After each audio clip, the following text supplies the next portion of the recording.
한 달 만에 제가 돌아왔습니다. 반갑습니다. 예, 정말 오실 때마다 이렇게 환영해야 되는데요? 정말 반가워요. 네, 오랜만에 모신 게스트 파토님 모시고 진행 게스트가 자, 오늘은 우리가 특별한 게스트를 모셨는데요. 네. 스피어 X라고 아마 네. 저희가 방송에서 한두 번 얘기는 했을 겁니다. 네, 스페이스 X 아닙니다. 스페이스 X 아닙니다. 스페이스 X여도 재밌겠네요. 그럼 이제 다른 분이 오셨을 텐데 유명한 분이 스페이스 X 대표님 모셨습니다. 아유, 잘하겠습니다. 네. 아유 형님 저희가 얘기 많이 했는데 그동안 코인 좀 어떻게 좀 자, 코인 좀 스페이스 X가 문제가 아니잖아요 지금. 자, 스피어 X 여러 번 얘기를 했었는데 오늘 이제 자세한 얘기를 듣기 위해서 천문연구원의 스피어 X 우리 측 연구 책임자이신 정웅섭 박사님 모셨습니다. 반갑습니다.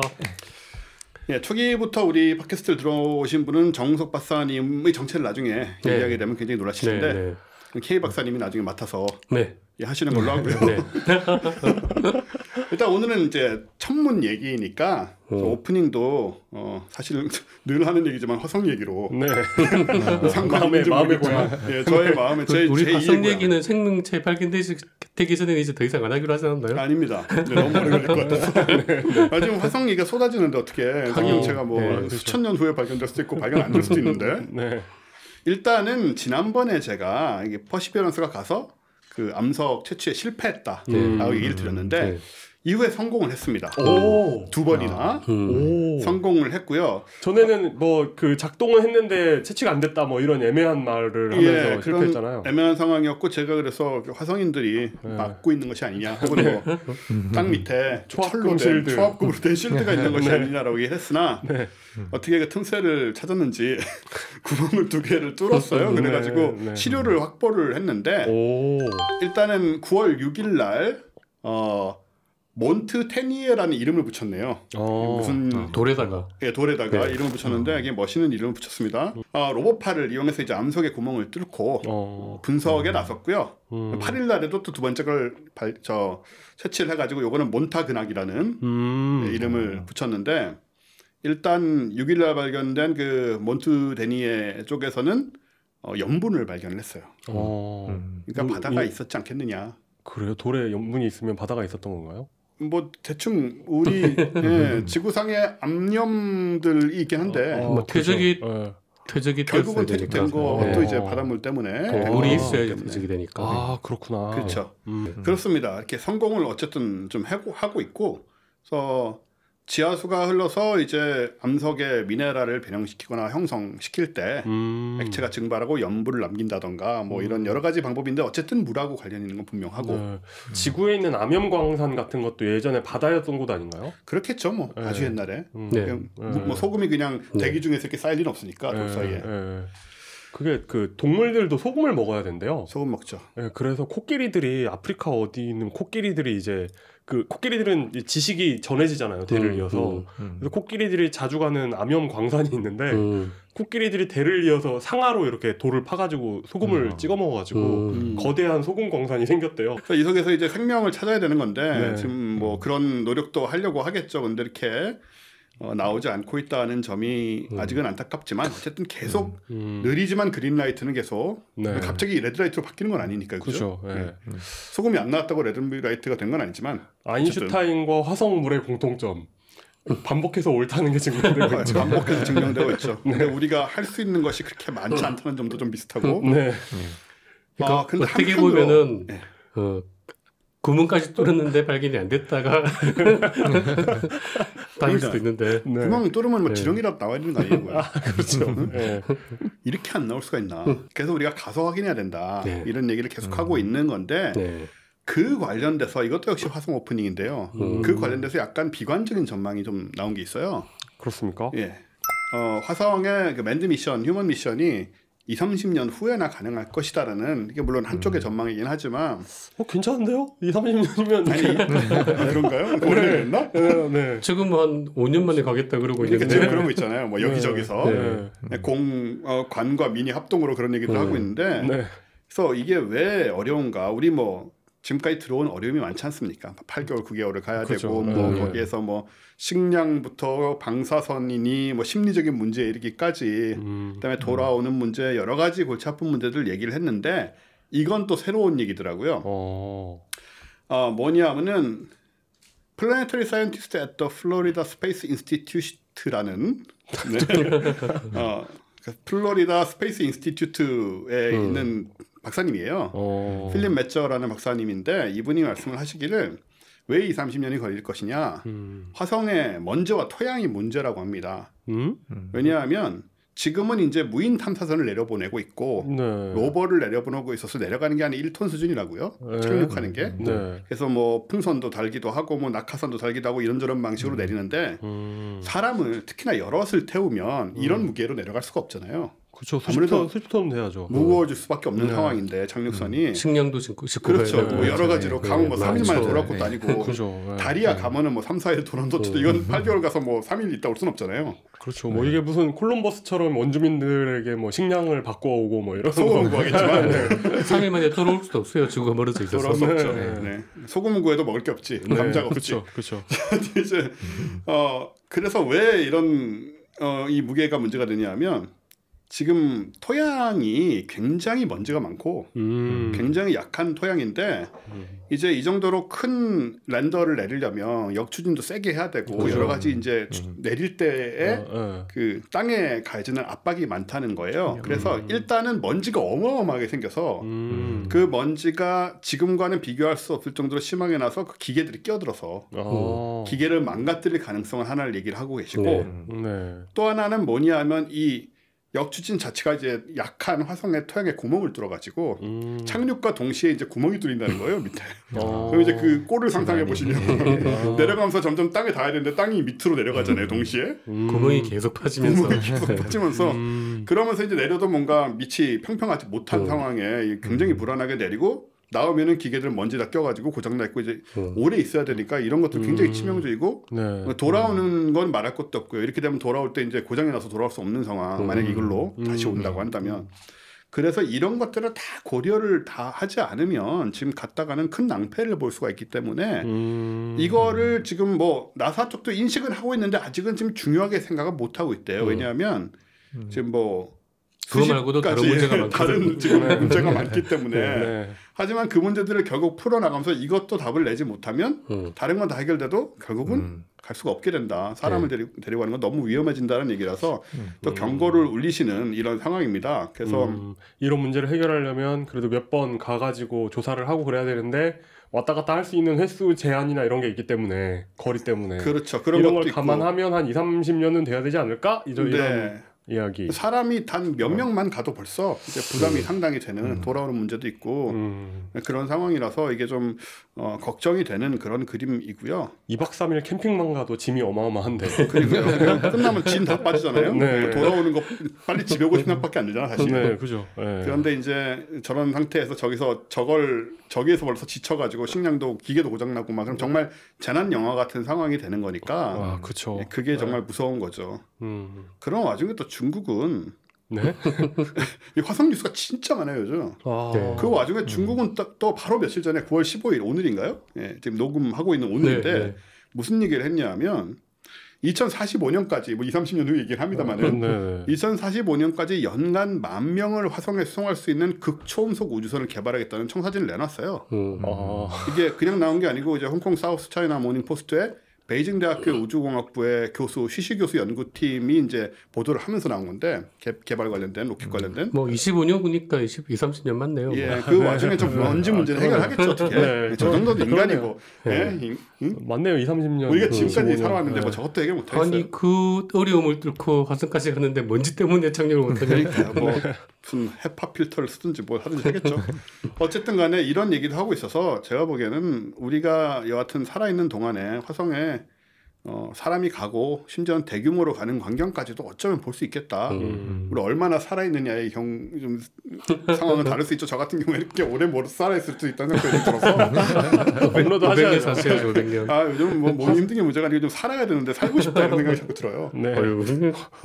화성의 데이터 센터 같은데 업로드 하십시오. 업로드해서 아무튼 이 정도로 좀 여러 가지 문제를 얘기를 하지만 이 정도로 우리가 계속 연구를 하고 문제를 이것저것 확인을 하고 뭐 또 탐사를 하고 이러면 결국 갈 수밖에 없는 거죠.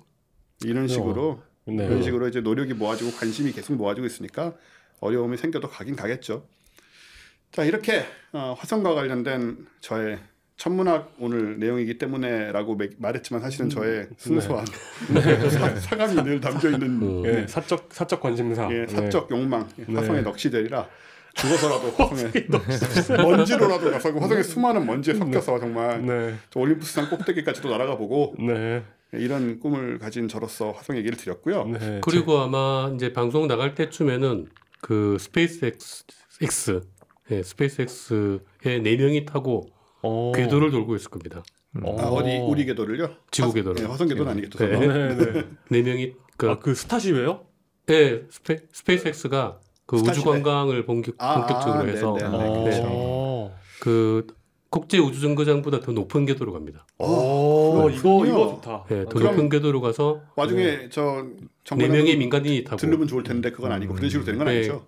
가다가 잠깐 이렇게 그런 거 아니고 태우고 합승도 하고 막 ISS 가가지고 이렇게 기념품 팔고 라텍스 베개 이런 거 팔고 3일간 있다 온답니다. 네. 그러니까 그 전에 그 두 이제 그 리차드 브랜슨이랑 잭 베조스가 한 우주 여행을 아주 우습게 만들어버리더라고요. 우습게 만들어버렸네. 그러네요. 그거는 이제 뭐 저궤도도 아니고 100km 정도 수준. 저궤도는 저궤도인데. 그죠. 그러니까 그 밑에는 저궤도도 아니고 진짜 그 밑에 궤도를 돈 것도 아니고 이건 진짜 그 국제 우주장거보다 높은 궤도에서 3일을 궤도를 도니까 무중력 체험을 3일 동안 하는 거예요. 그렇죠. 사실 200km 밑에서는 궤도가 만들어지지 않기 때문에 궤도 운행을 할 수가 없는데 그거보다 빠르게 돌아도 그게 거기선 궤도가 안 돼요. 공기 저항 때문에. 그래서 궤도 운행을 할 수가 없어요. 그래서 지난번에 두 개는 이제 잠깐 올라갔다 내려온 거라면 이거는 정말 궤도에 타고 있으면 그렇죠. 궤도에 타고 있으면 진짜 우주여행이고 당연히 이제 무중력 정확하게 말하면 이제 상쇄된 상태지만 무중력을 3일 동안 경험을 하는 비싸겠네요. 이건 훨씬 비쌀 겁니다. 가격이 안 나와 있더라고요. 시가 프라이슬레스 가격은 안 나와 있는데 일단 한 명은 굉장한 부자가 타긴 타더라고요. 그렇군요. 근데 그 두 앞에 둘과 차이점은 그 이제 사장이 안 탔다는 거. 사장이 그렇죠. 그분이 은근히 보면 겁도 많고 회사가 많으셔가지고 코인도 잘 돼야 되니까 거기서 잘못되시면 안 되죠. 자, 이렇게 어쨌든 화성도 가고 조만간에 뭐 우주 여행들도 많이 다닐 것 같고 시대가 확실히 변하는 게 느껴지네요. 그런 관점에서 우리나라도 지금 여러 가지 노력을 하고 있고 또 굳이 뭐 우주 탐사가 아니더라도 탐색 그래서 망원경이라든가 저희가 숱하게 지난 8년간 숱하게 얘기했지만 계속 발전해왔고 계속 많은 노력을 해왔는데 그런 관점에서 오늘 나오신 이제 정우석 박사님이 이제 굉장히 흥미로운 우리의 노력과 우리의 그 기술적인 또 개가 이런 부분들을 오늘 얘기를 해주실 것 같네요. 앞에서 말씀드린 천문연구원의 정음석 박사님 나오셨고요. 스피어 X에 대해서 이제 설명을 해주실 건데. K 박사님이 아까 그 정체에 대해서 설명을 좀 해주신다면. 제가 그 예전부터 얘기를 했던 분이에요. 그러니까 1회를 들어보시면 1회 때 바토님이 기억 안 나시죠? 1회 때부터 얘기가 나왔나요? 1회 때 우리 만두 먹고 하던 그날. 아인슈타인의 화장실에서 그 주제가 파울리 효과였어요.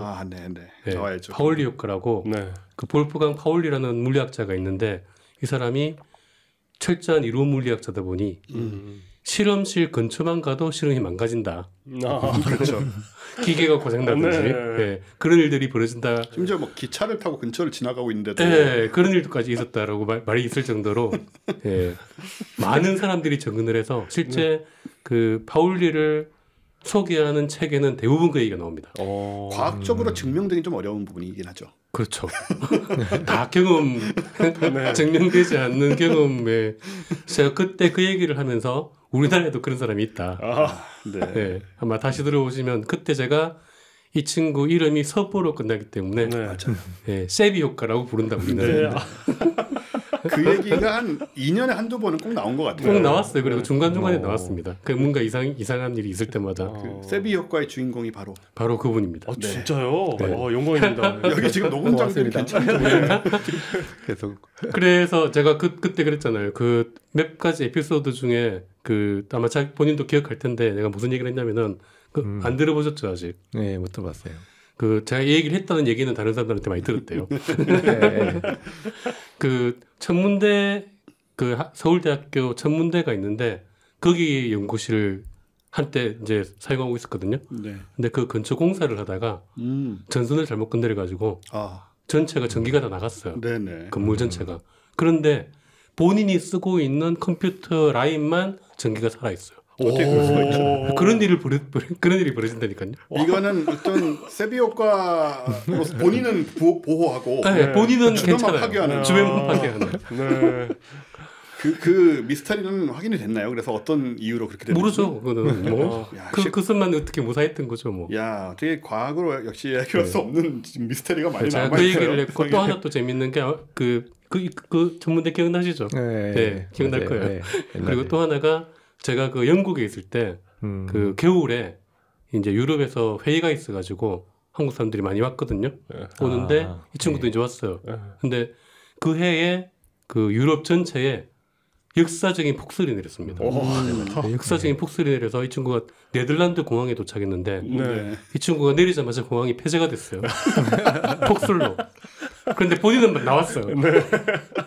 그래서 우리는 영국까지 와야 되거든요. 네. 소식을 이제 듣고 뭐 그 공항이 폐쇄된 게 공항 만들고 처음이랍니다. 네. 우리는 이제 여기 있는 한국 사람들이 며칠 모여가지고 폐쇄됐다는데 어떡하지? 그랬는데 온 거예요. 어떻게 왔냐니까 나는 괜찮던데. 심지어 그 사실도 잘 모르시고. 야, 그 마치 영화에서 막 그 지진 나고 해가지고 다 무너지는데 혼자서 멀쩡하게 지나가는 그런 상황인데. 그 롤랜드 에머리히 감독 주인공. 제가 그때 아마 그 생각하기에는 아마 원래는 전날 비행기였는데요. 네. 일정이 좀 변경이 돼서 그 다음 날로 예약을 했는데 도착하고 난 다음에 그냥 지나가면서 눈이 굉장히 많이 왔었어요 그때 진짜. 그래서 근데 저는 어쨌든 무사히 왔는데 그 다음에 딱 갔더니 사람들이 어떻게 왔냐고 놀라셨어요 다들. 스페어 X 좀 불안한데요 이거. 이게 우리나라에서 끝이는 것도 아니고 이게. 그러니까 그 당시에 이 친구도 그랬고 저도 같은 프로젝트를 하고 있었는데 사실 저랑 지도 교수님이 같거든요.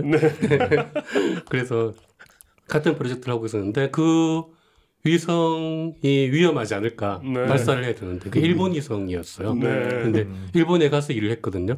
그래서 그때 지도 교수님께서 정웅섭은 한국으로 보내야 되는 거 아닌가? 발사할 때. 그때 제가 본인이 이걸로 졸업을 해야 되기 때문에 괜찮을 겁니다. 자신 내 프로젝트는 그렇죠. 무사히 성공했고 그걸로 이제 졸업을 했죠. 그래서 지금 말씀 들어보면 스피어 X는 괜찮은데 그 외의 우주 망원경이라든가 이런 것도 좀 불안한 상황이네요. 우리나라가 관련된 거니까 일단 우리가 잘 돼야 되고 남들은 뭐 그게 이제 8년 전이거든요.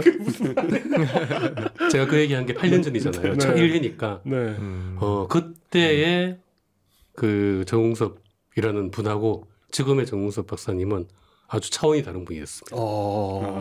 한국을 대표하는 천문학자가 되버렸어요. 그렇군요. 그때만 해도 세비 효과 그때는 세비 효과 그러고 내가 마음 놓고 놀릴 수 있는 상대였는데 지금은 그럴 수 있는 분이 아니에요.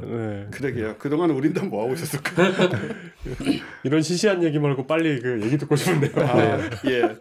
일단 말씀하시기 전에 조금만 제가 스피어 X에 대해서 그냥 기본적인 바탕만 설명을 드리면 일단 미국 나사가 개발 중인 우주망원경이라고 딱 말할 수 있는데 우리가 많이 관여가 돼 있는 망원경이고요. 이게 나사가 개발한다고 하지만 사실은 우리 쪽에서 하고 있던 작업이 오히려 이제 캐치가 된 케이스죠. 그렇죠. 나사 쪽에. 그렇죠. 그 뭐냐면은 이름이 니스라는 이제 관련된 좀 이따 설명을 해주시겠지만 관련 기술들을 우리가 가지고 있는데 그쪽에서 오히려 보고 야 이거 좋다 해가지고 이제 우리한테 오히려 도움을 얻어서 우리가 이제 스페어 X에 그보다 발전된 기술을 넣고 이제 망원경을 이렇게 발사가 되는 그런 프로젝트로 지금 준비가 되고 있는 거고요. 그래서 이제 나사하고 이제 천문연하고 뭐 협업이라고 할 수 있고 오히려 망원경의 핵심 기술은 우리가 가지고 있다. 이렇게 볼 수 있습니다. 그러니까 굉장히 훌륭한. 그렇기 때문에 이제 정숙 박사님이 저렇게 지금 더 이상 이제 우리가 함부로 네. 세비옥과 따위의 말을 해서 평회할 수 없는 그런 분이 되시는 거고요. 나사는 자주 가세요? 어떠세요? 예, 저희가 회의 있을 때마다 계속 방문하고 있습니다. 근데 작년부터는 아마 저희가 계속 코로나 그렇죠. 때문에 계속 온라인으로 회의하고 있습니다. 예. 네. 예. 야, 전 나사는 자주 가세요는 그냥 농담 삼아 여쭤보거든요. 진짜로 자주 가시는 진짜로 너무 정색을 하고 하시니까 야, 역시 우리랑은 다르군요. 나사 관광객 센터 이런 거 말고. 그러니까 그런 거 말고 막 안에 들어가시면 뭐 출입증 받아가지고 이렇게 삑하고 막 홍채 인식 이런 것도 하나요? 홍채 인식은 안 했고요. 어쨌든 안에 저희가 쇼핑하신 분이 있으니까 가서 택 받고 그냥 들어갈 수 있는 뭐 그렇게 설치가 있습니다. 예. 경비원하고 아는 사이고. 아유 오셨습니까? 이러면서. 우리가 이런 걸 하고 있다는 것도 잘 모르기 때문에 이 기회에 좀 한번 자세하게 우리 또 과학학원지는 그런 역할을 그동안 많이 해왔고요. 설명을 드렸으면 싶고요. 자, 일단은 이 스피어 X가 어떤 것인지 그 기반 기술적인 부분부터 좀 차근차근 들어봤으면 싶은데요. 근데 우리가 이제 이런 거를 사실 언론에서 대서특필해야 마땅한 내용임에도 불구하고 대부분의 사람들이 모르고 있는데 어떻게 이런 일이 벌어지게 된 건지 과정이 어떻게 됐는지 거기서 또 그 파괴의 왕으로서 그 정석 박사님의 어떤 그 불리한 부분은 없었는지 이런 거를 일단 좀 듣고 싶은데요. 예. 일단 저희가 현재 아까 말씀드린 대로 니스라고 해서 저희가 기반 기술이 될 수 있는 그런 탑재체를 저희가 이제 개발을 하고 있었는데 이제 그게 시작된 게 2012년부터였고요.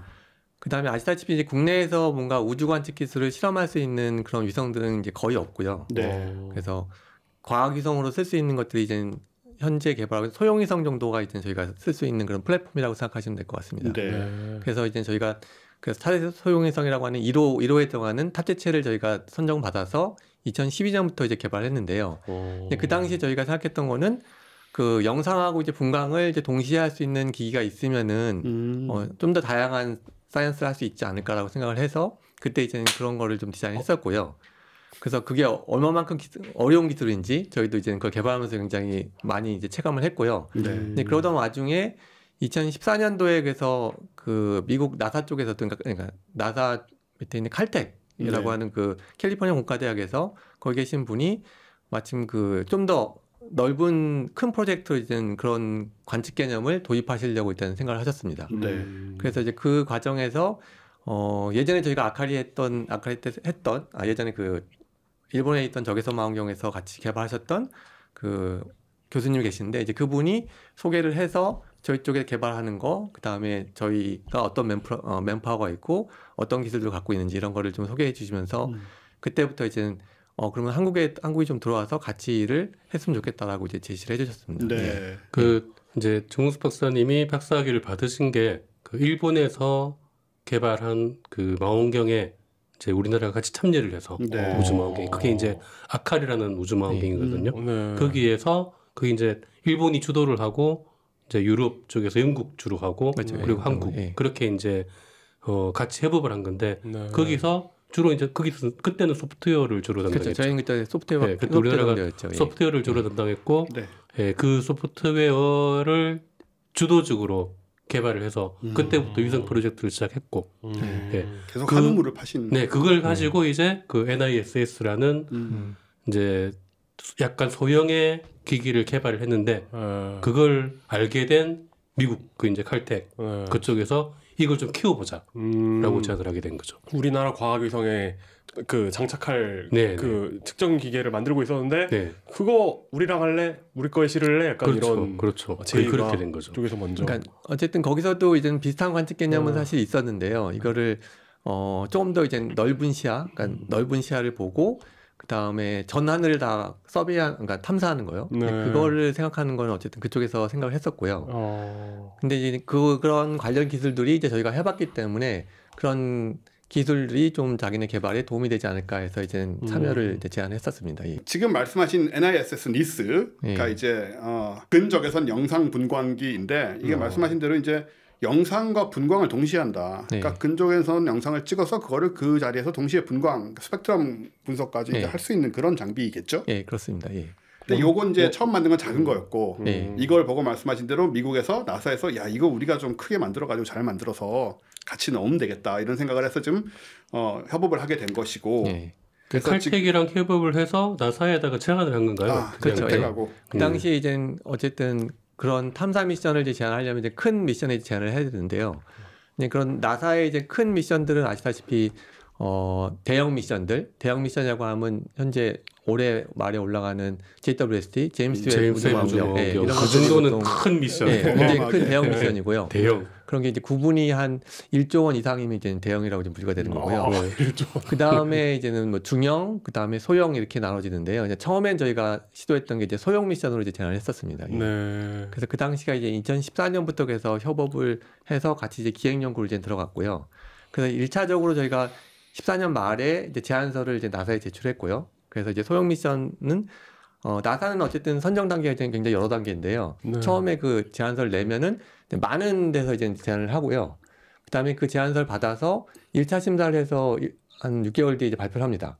그러면 1차 심사가 끝나면은 한 3개 정도 미션이 그 장대에 선정이 되는데요. 그러니까 3개 정도 미션에 약간의 그 기획 연구비를 주고 가장 중요한 부분들, 가장 중요한 기술들을 실제 시험하고 하는 것들을 기회를 줍니다. 그래서 그런 어려움들을 이제 1년 동안 시험한 다음에 그것들을 이제 넘을 수 있는지, 충분히 이게 실현 가능한지를 마지막으로 최종 심사하게 됩니다. 가서 PT도 하고 그러시나요? 저희가 필요한 부분들 저희가 이제 같이 자료 주는 거고요. 예. 주로 그쪽에 PI 부분하고 그다음 몇 배 그 관련되신 분들이 이제 다 PT를 하십니다. 그러니까 예. 전 세계에서 제안을 굉장히 많은 사람들이 제안을 하거든요. 그러니까 거기에 이제 단계를 걸러서 선정을 하는 거죠. 이거는 뭐 당연히 능력이 있으니까지만 한편으로는 정말 어떻게 보면 복권 걸리는 것처럼 어려운 그런 일인데 그리고 기술도 기술이지만 뭐 여러 가지로 좀 인정받지 않으면 어려운 일이라고 보여지고요. 나사의 소형 미션이면 얼마 정도예요? 거의 한 1,000억 규모 정도라고 생각하시면 돼요. 근데 그 소형 미션에 된 게 아니잖아요. 중형 그렇죠? 미션이 됐죠. 네. 그래서 저희가 냈는데 그래서 1차 심사를 일단 통과했고요. 네. 그래서 기획 연구까지 들어가서 다시 이제 기획 연구를 해서 어려운 점들을 이제 다시 이제 해결하고 그걸 이제 발표해서 최종 심사를 받았습니다. 그래서 그 당시 이제 3개의 미션들이 이제 심사를 다시 받았고요. 네. 그래서 근데 불행히도 저희가 이제 떨어졌습니다. 거기서 1차에서. 네. 근데 마침 그 당시에 이제 그러니까 소형 미션이었는데요. 그거보다 조금 더 큰 미션에 이제 그 오픈 콜이 나갔고요. 네. 그러면 요 개념들이 어쨌든 예산이 좀 많이 들고 하니까 그러면 중형에도 한번은 시도를 해보자. 그래서 저희가 그 최종 심사를 받으면서 중형 미션에 다시 또 그 제안서를 좀 수정해서 냈습니다. 그 당시에. 대단하지 않아요? 소형에서 떨어졌는데 다시 해보자가 아니고 그래? 그럼 중형을 해보자. 근데 항상 그렇듯이 이제 중형, 소형으로 넘어가면서 이제 가장 달라지는 게 그 예산 규모가 일단 바뀌는 거고요. 공이 하나 더 붙고 뭐 그러나요? 네, 2-3배 정도 훨씬 더 많은 돈을 쓰는 거고요. 2-3천억 원. 그 다음에 이제 또 두 번째 중요한 게 몇 천억 수준인 거 되는 거죠, 중형은. 저희 발사하는 그 장비에 대해서 더 큰 공간을 갖다가 부여합니다. 위성 안에. 위성 안에다가.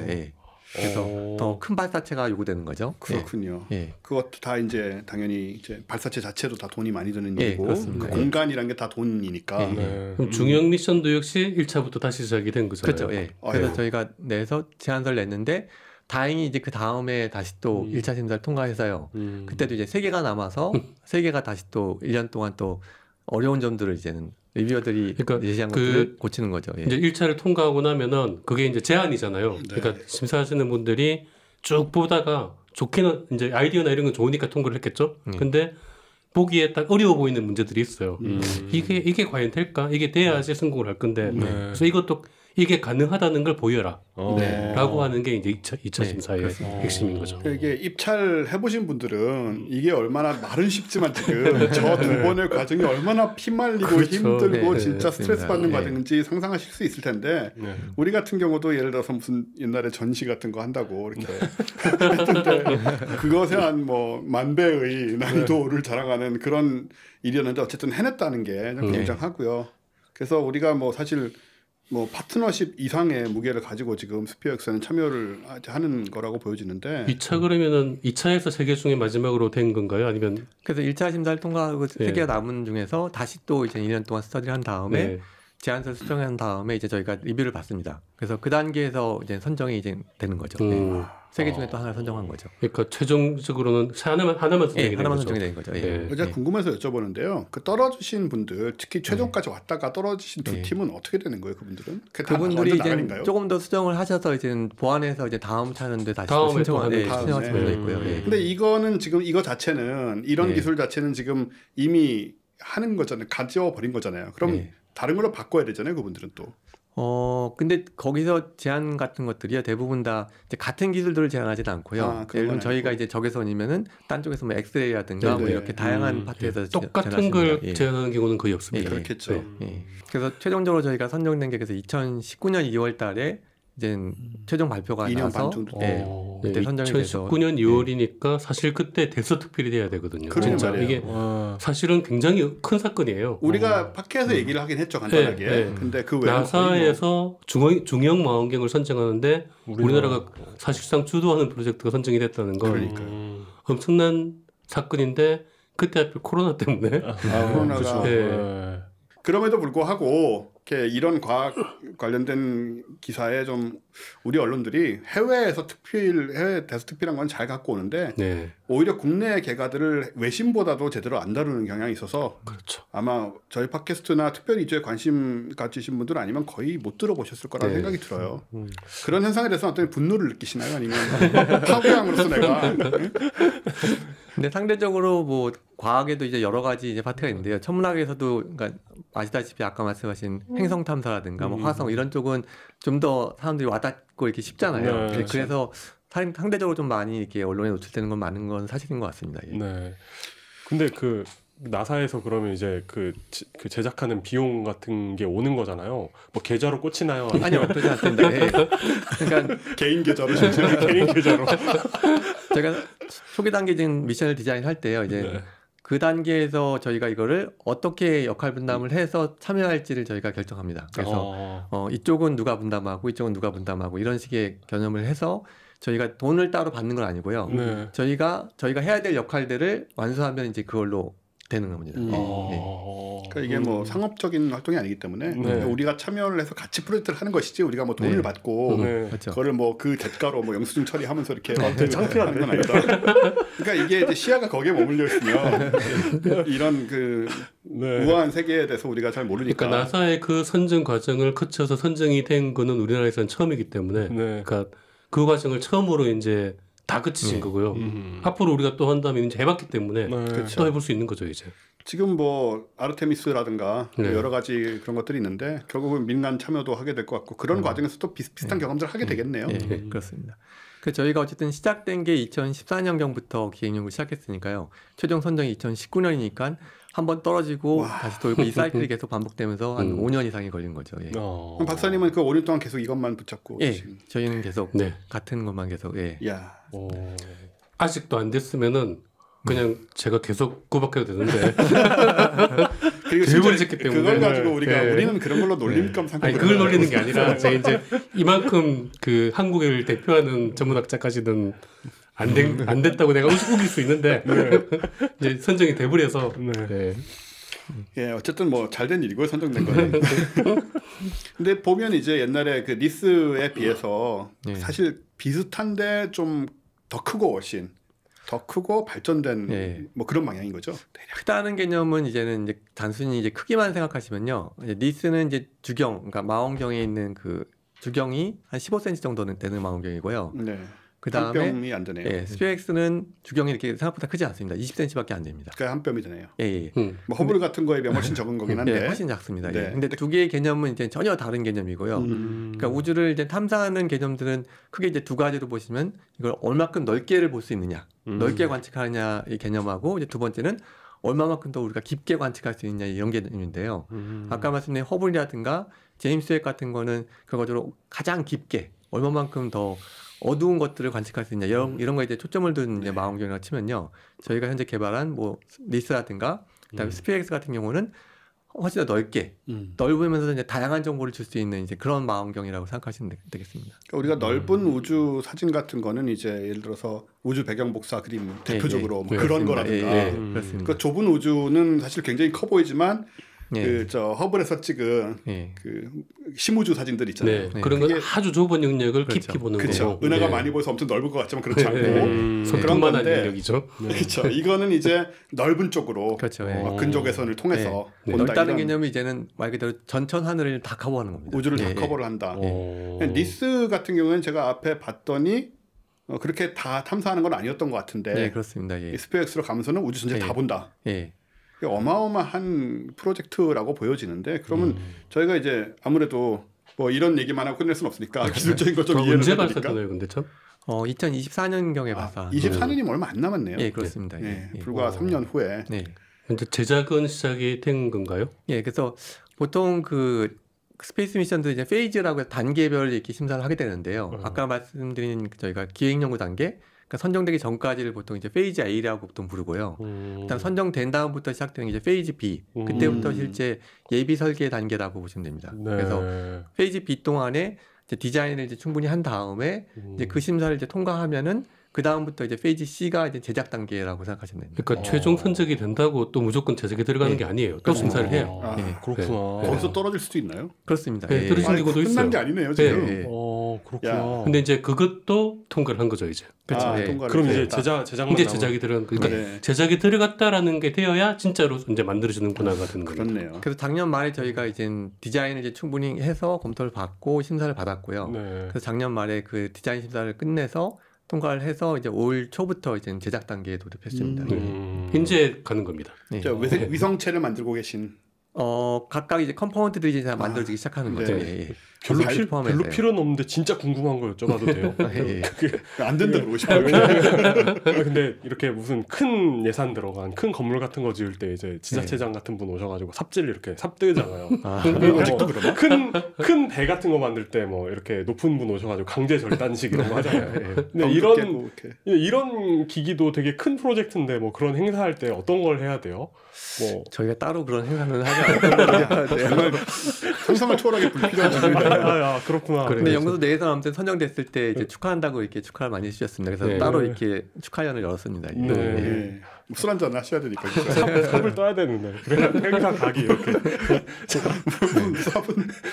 어쨌든 근데 이제 이게 발사를 하게 되면은 어떤 로켓에 실어서 스페이스X에서 보내나요? 아니면 그렇습니다. 그렇죠? 지금 현재는 뭐 미국 쪽에서는 팔콘 9으로 이미 선정이 돼서 이제 그걸로 현재 준비를 하고 발사체도 선정이 됐고. 그렇죠. 그럼 이제 진짜 만들고 실어 보내기만 하면 되는 상황이고. 그렇진 않고요. 아직까지 좀 단계가 좀 많이 남았고요. 그래서 아까 말씀드린 C 단계에서는 저희가 이제 각 컴포넌트들이 이제 제작이 되는 거고요. 그래서 실제로 이제 저희가 기여할 하드웨어 파트도 이제 올해부터 제작을 시작해서 그거를 이제 납품을 해야 됩니다. 그래서 그 납품을 한 다음에 실제적으로 전체를 다 조립한 다음에 이제 시험을 하고 시험이 통과하면은 결국엔 탑재체 레벨인 거죠. 탑재체 레벨에서 다 만들어진 게 이제 통과되면은 그 다음에 실제 위성체 조립하는 단계가 이제 돌파하게 됩니다. 이제 위성체 조립하는 단계 가면은 그게 이제 발사 전 단계로 들어가게 됩니다. 그게 이제 페이즈 D가 됩니다. 하긴 원체 복잡한 기계인데다가 서로 이제 컴포넌트를 따로 만들고 있으니 이걸 막상 조립했을 때 또 뭔가 문제가 생길 수도 있고. 탑재체를 만들고 그걸 위성에 또 실어야 되니까. 그렇죠.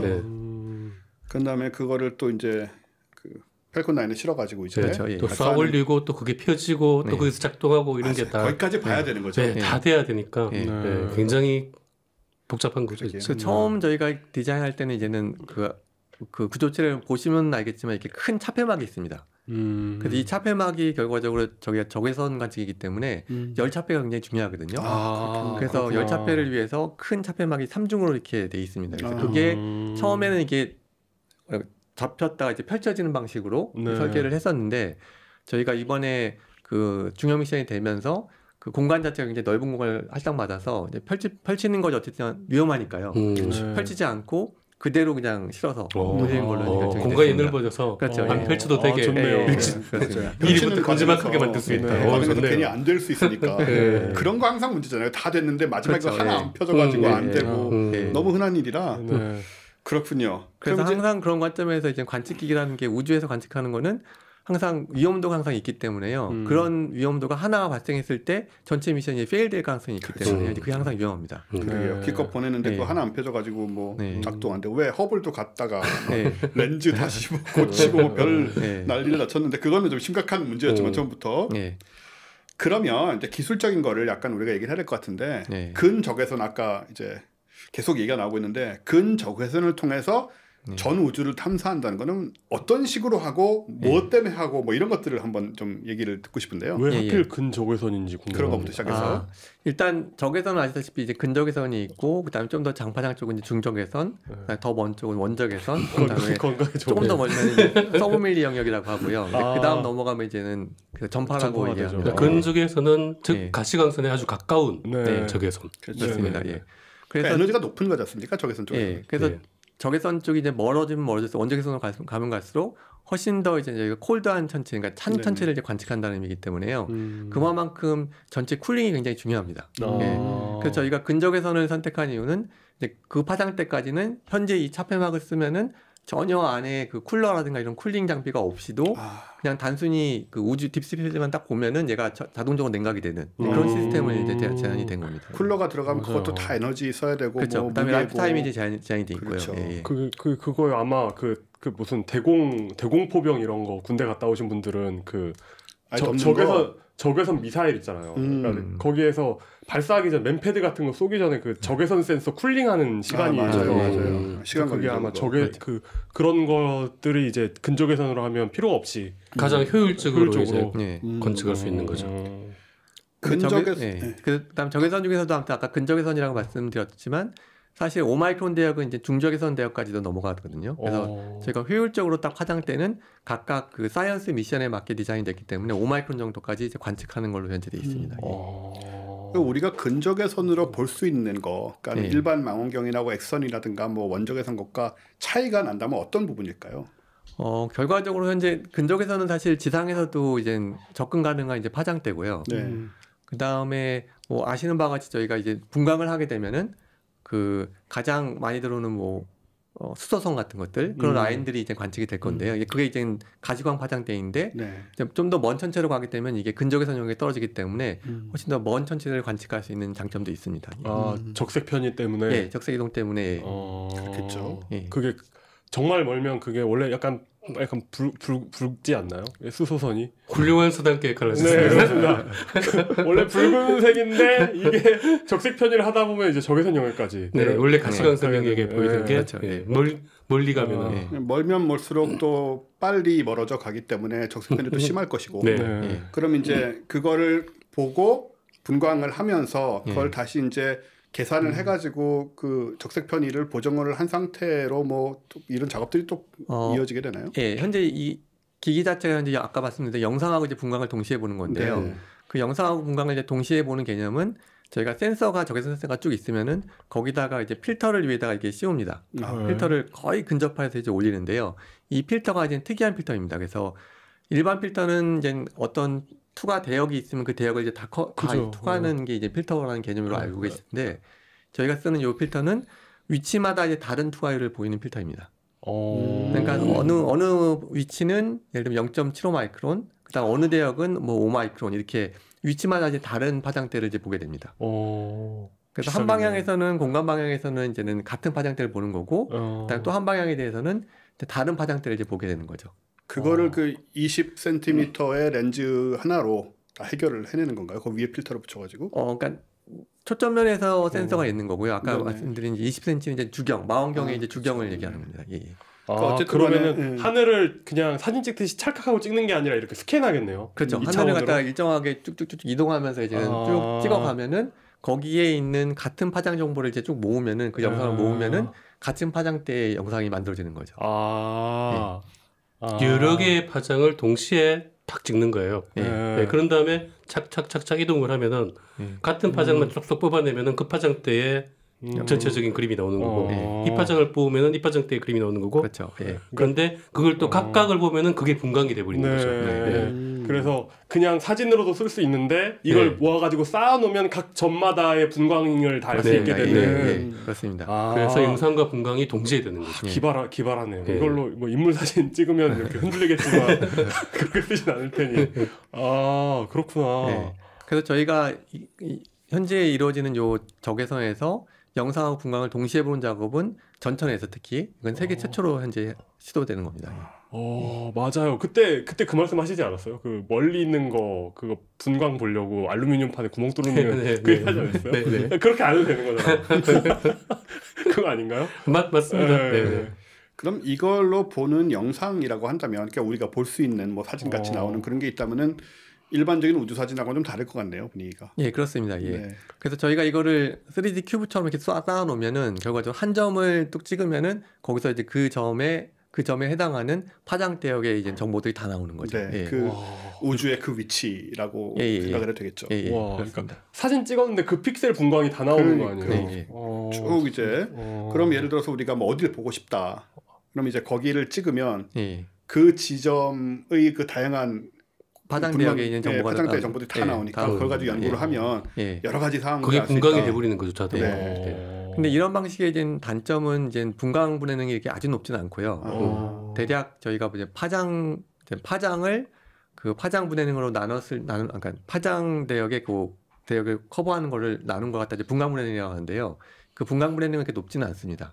상대적으로 일반적인 이제 분광기라고 저희가 칭하는 거하고 비교했을 때는요. 그렇기 때문에 다만 저희가 전천이기 때문에 어떤 천체든지 다 여기서 이제 관측이 되는 거기 때문에 만약 그 천체에 대한 요 분광 정보가 아주 정밀하지는 않지만 대략적인 그 물리적인 특성들을 저희가 파악할 수 있는 거죠. 그러면 이제 그걸 보고 다른 망원경들을 통해서 더 분해능이 좋거나 뭐 그런 망원경들을 통해서 이제 연구를 하면 되겠죠. 그렇죠. 예. 그러니까 그 용 기자님이 잠깐 제가 지난 시간에 말씀드렸던 게 은하들을 분광하는 거거든요. 그죠. 그건 이제 은하들을 겨냥해서 이제 그거는 분광기의 성능이 높은 거죠. 그 분해능이 높은 거죠. 그러니까 집중해서 분해를 확실하게 하는 건데 대신 전천은 못 하는 거죠. 굉장히 제한된 구역만 정해진 영역만 하는 거죠. 그렇죠. 예. 그 이거는 우주 전체를 스캔을 하다가 이제 어떤 지역들을 보고 예를 들어서 저기에 뭐가 있는데 뭐 은하 단이 있다. 그러면 이제 저기는 주로 어떤 물질들로 돼 있거나 혹은 뭐 온도가 어느 정도 될 거라든가 뭐 이런 여러 가지 궁금증이 생기면 그거를 좀 이렇게 집중해서 연구를 하는 쪽으로 넘겨줄 수 있는 일단 기본적인 데이터를 만들어서 그렇죠. 예. 그런 역할을 한다고 보면 되겠네요. 은하단이 있으면 이제 은하단 안에 있는 속해 있는 그 멤버 은하들 이런 것들을 이제 분광 정보가 어느 정도 나오기 때문에요. 그걸 좀 더 저희가 만약에 거기서 기본적인 정보를 얻을 수 있다면 좀 더 세밀한 정보는 저희가 다시 관측을 해서 얻을 수 있는 거죠. 그러니까 어떻게 보면 그 초벌구이 그런 그리고 방식인데 그리고 뭐 분광을 할 가치가 없다고 생각해가지고 안 하고 있던 곳에서 의외의 뭔가가 나올 수도 있는 그런 거 아니에요? 선이 그렇습니다. 나오면 아주 훌륭한 지적입니다. 그래서 전천의 장점이 이제 그런 거거든요. 전천을 커버한다는 얘기는 저희가 현재 예상키로는 한 10억 개 소스에 대한 그 분광 정보가 이제 나올 건데요. 거기에 이제 다양한 천체들이 다 들어있는 거죠. 지금 보통 이제 수소동 같은 건 되게 흔할 텐데 보통 우리가 이런 걸 통해서 좀 뭔가 관측하기를 기대하는, 즉 우리한테 뭔가 봤을 때 이거는 막 이런 느낌이 드는 그런 스펙트럼 선들은 어떤 것들을 주로 얘기를 하나요? 결과적으로 아까 말씀드린 이제 분광 분해는 이게 한계가 있기 때문에요. 아주 밝은 라인들 위주로 아마 관측이 될 거고요. 다만 저희가 아까 말씀드린 전천이기 때문에 어떤 은하들이 만약에 특정 그런 라인들을 낸다면은 저희가 여기서 이제 관측이 되겠죠. 그게 이제 우리 은하나 우리가 알던 거가 좀 다르다 이러면 좀 대박이 되는 것이고 연구할 가치가 엄청 높아질 테니까. 아주 멀리 있는 것 천체들도 우연히 걸릴 수도 있는 거고요. 아주 오래된 은하단인데 그쪽에는 우리가 주변에 있는 은하와는 다른 물질이나 뭐 성질이 있는 것 같다라는 식의 연구를 할 수 있겠네요. 그러니까 서베이 관측은 특히 이제 많이 하는 이유가 예상 외의 성과가 항상 나옵니다. 서베이는. 그리고 다른 연구에 이제 기반이 되어주는 역할을 하는 거고요. 저희가 만약 이거를 어쨌든 10억 개에 달하는 소스에 대한 분광 정보를 이제는 배포를 하면은 전 세계 과학자들이 아마 많이 이용할 거라고 저희가 어마어마한 인용 횟수를 자랑할 수 있는. 이거 진짜 대박. 그 원리도 너무 신기합니다. 그러니까 사각의 센서를 이제 필터를 입혀가지고 그 1차원 선으로 이제 하늘을 훑는 거잖아요. 그렇죠. 재밌는데요. 우리는 이제 망원경 하면 물론 우리 방송 듣는 분들이야 좀 많이 익숙하겠지만 망원경 하면 자꾸 이제 가시광선만 생각을 하고 허블만 생각을 하게 되는데 사실 허블 같은 경우는 연구에도 많이 쓰지만 우리가 접근하는 거는 멋진 사진들 정말 멋진 은하와 무슨 딥필드 사진들 이런 건데 이런 망원경은 사실 그런 쪽의 효용은 거의 없잖아요. 그렇죠. 막 보기에 멋있다 막 이런 거. 멋있다 정도는 일단 전천을 다 이렇게 맵을 만들면 이제 좀 멋있게 보이는 거고요. 그렇죠. 우리가 뭔지 알면 그 맵 만드는데 얼마나 걸리죠?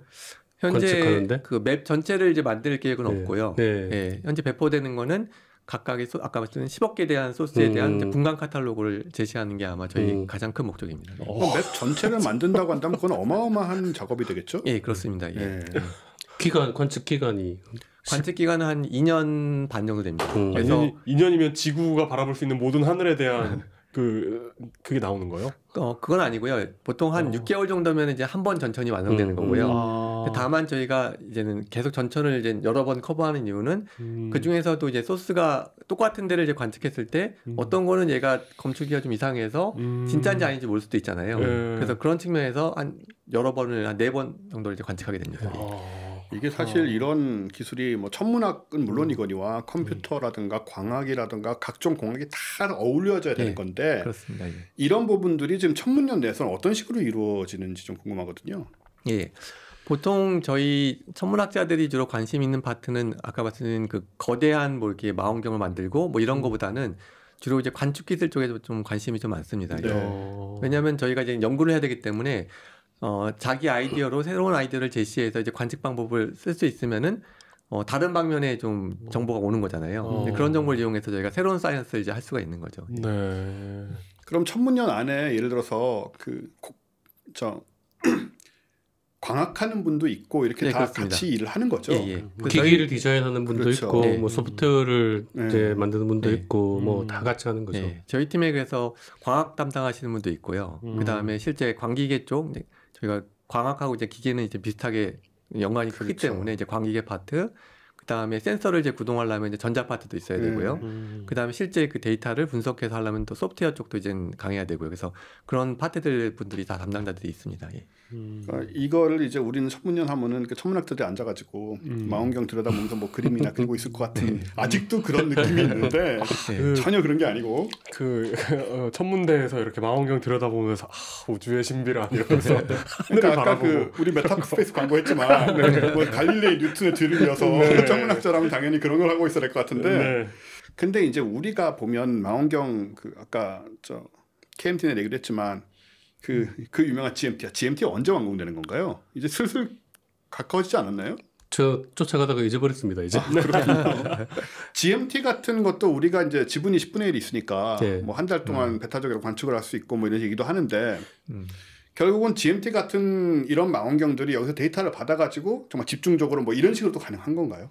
예, 현재 저희가 생각하기는 어쨌든 스피어엑스는 전천이기 때문에 이제 다양한 소스에 대한 정보가 나올 건데요. 이런 소스 중에서도 저희가 원하는 좀 특이한 소스를 찾을 수 있다면은 이런 것들이 아마 후속 뭐 GMT 같은 큰 망원경으로 이제 관측 가능한 뭐 그런 타겟이 될 것 같습니다.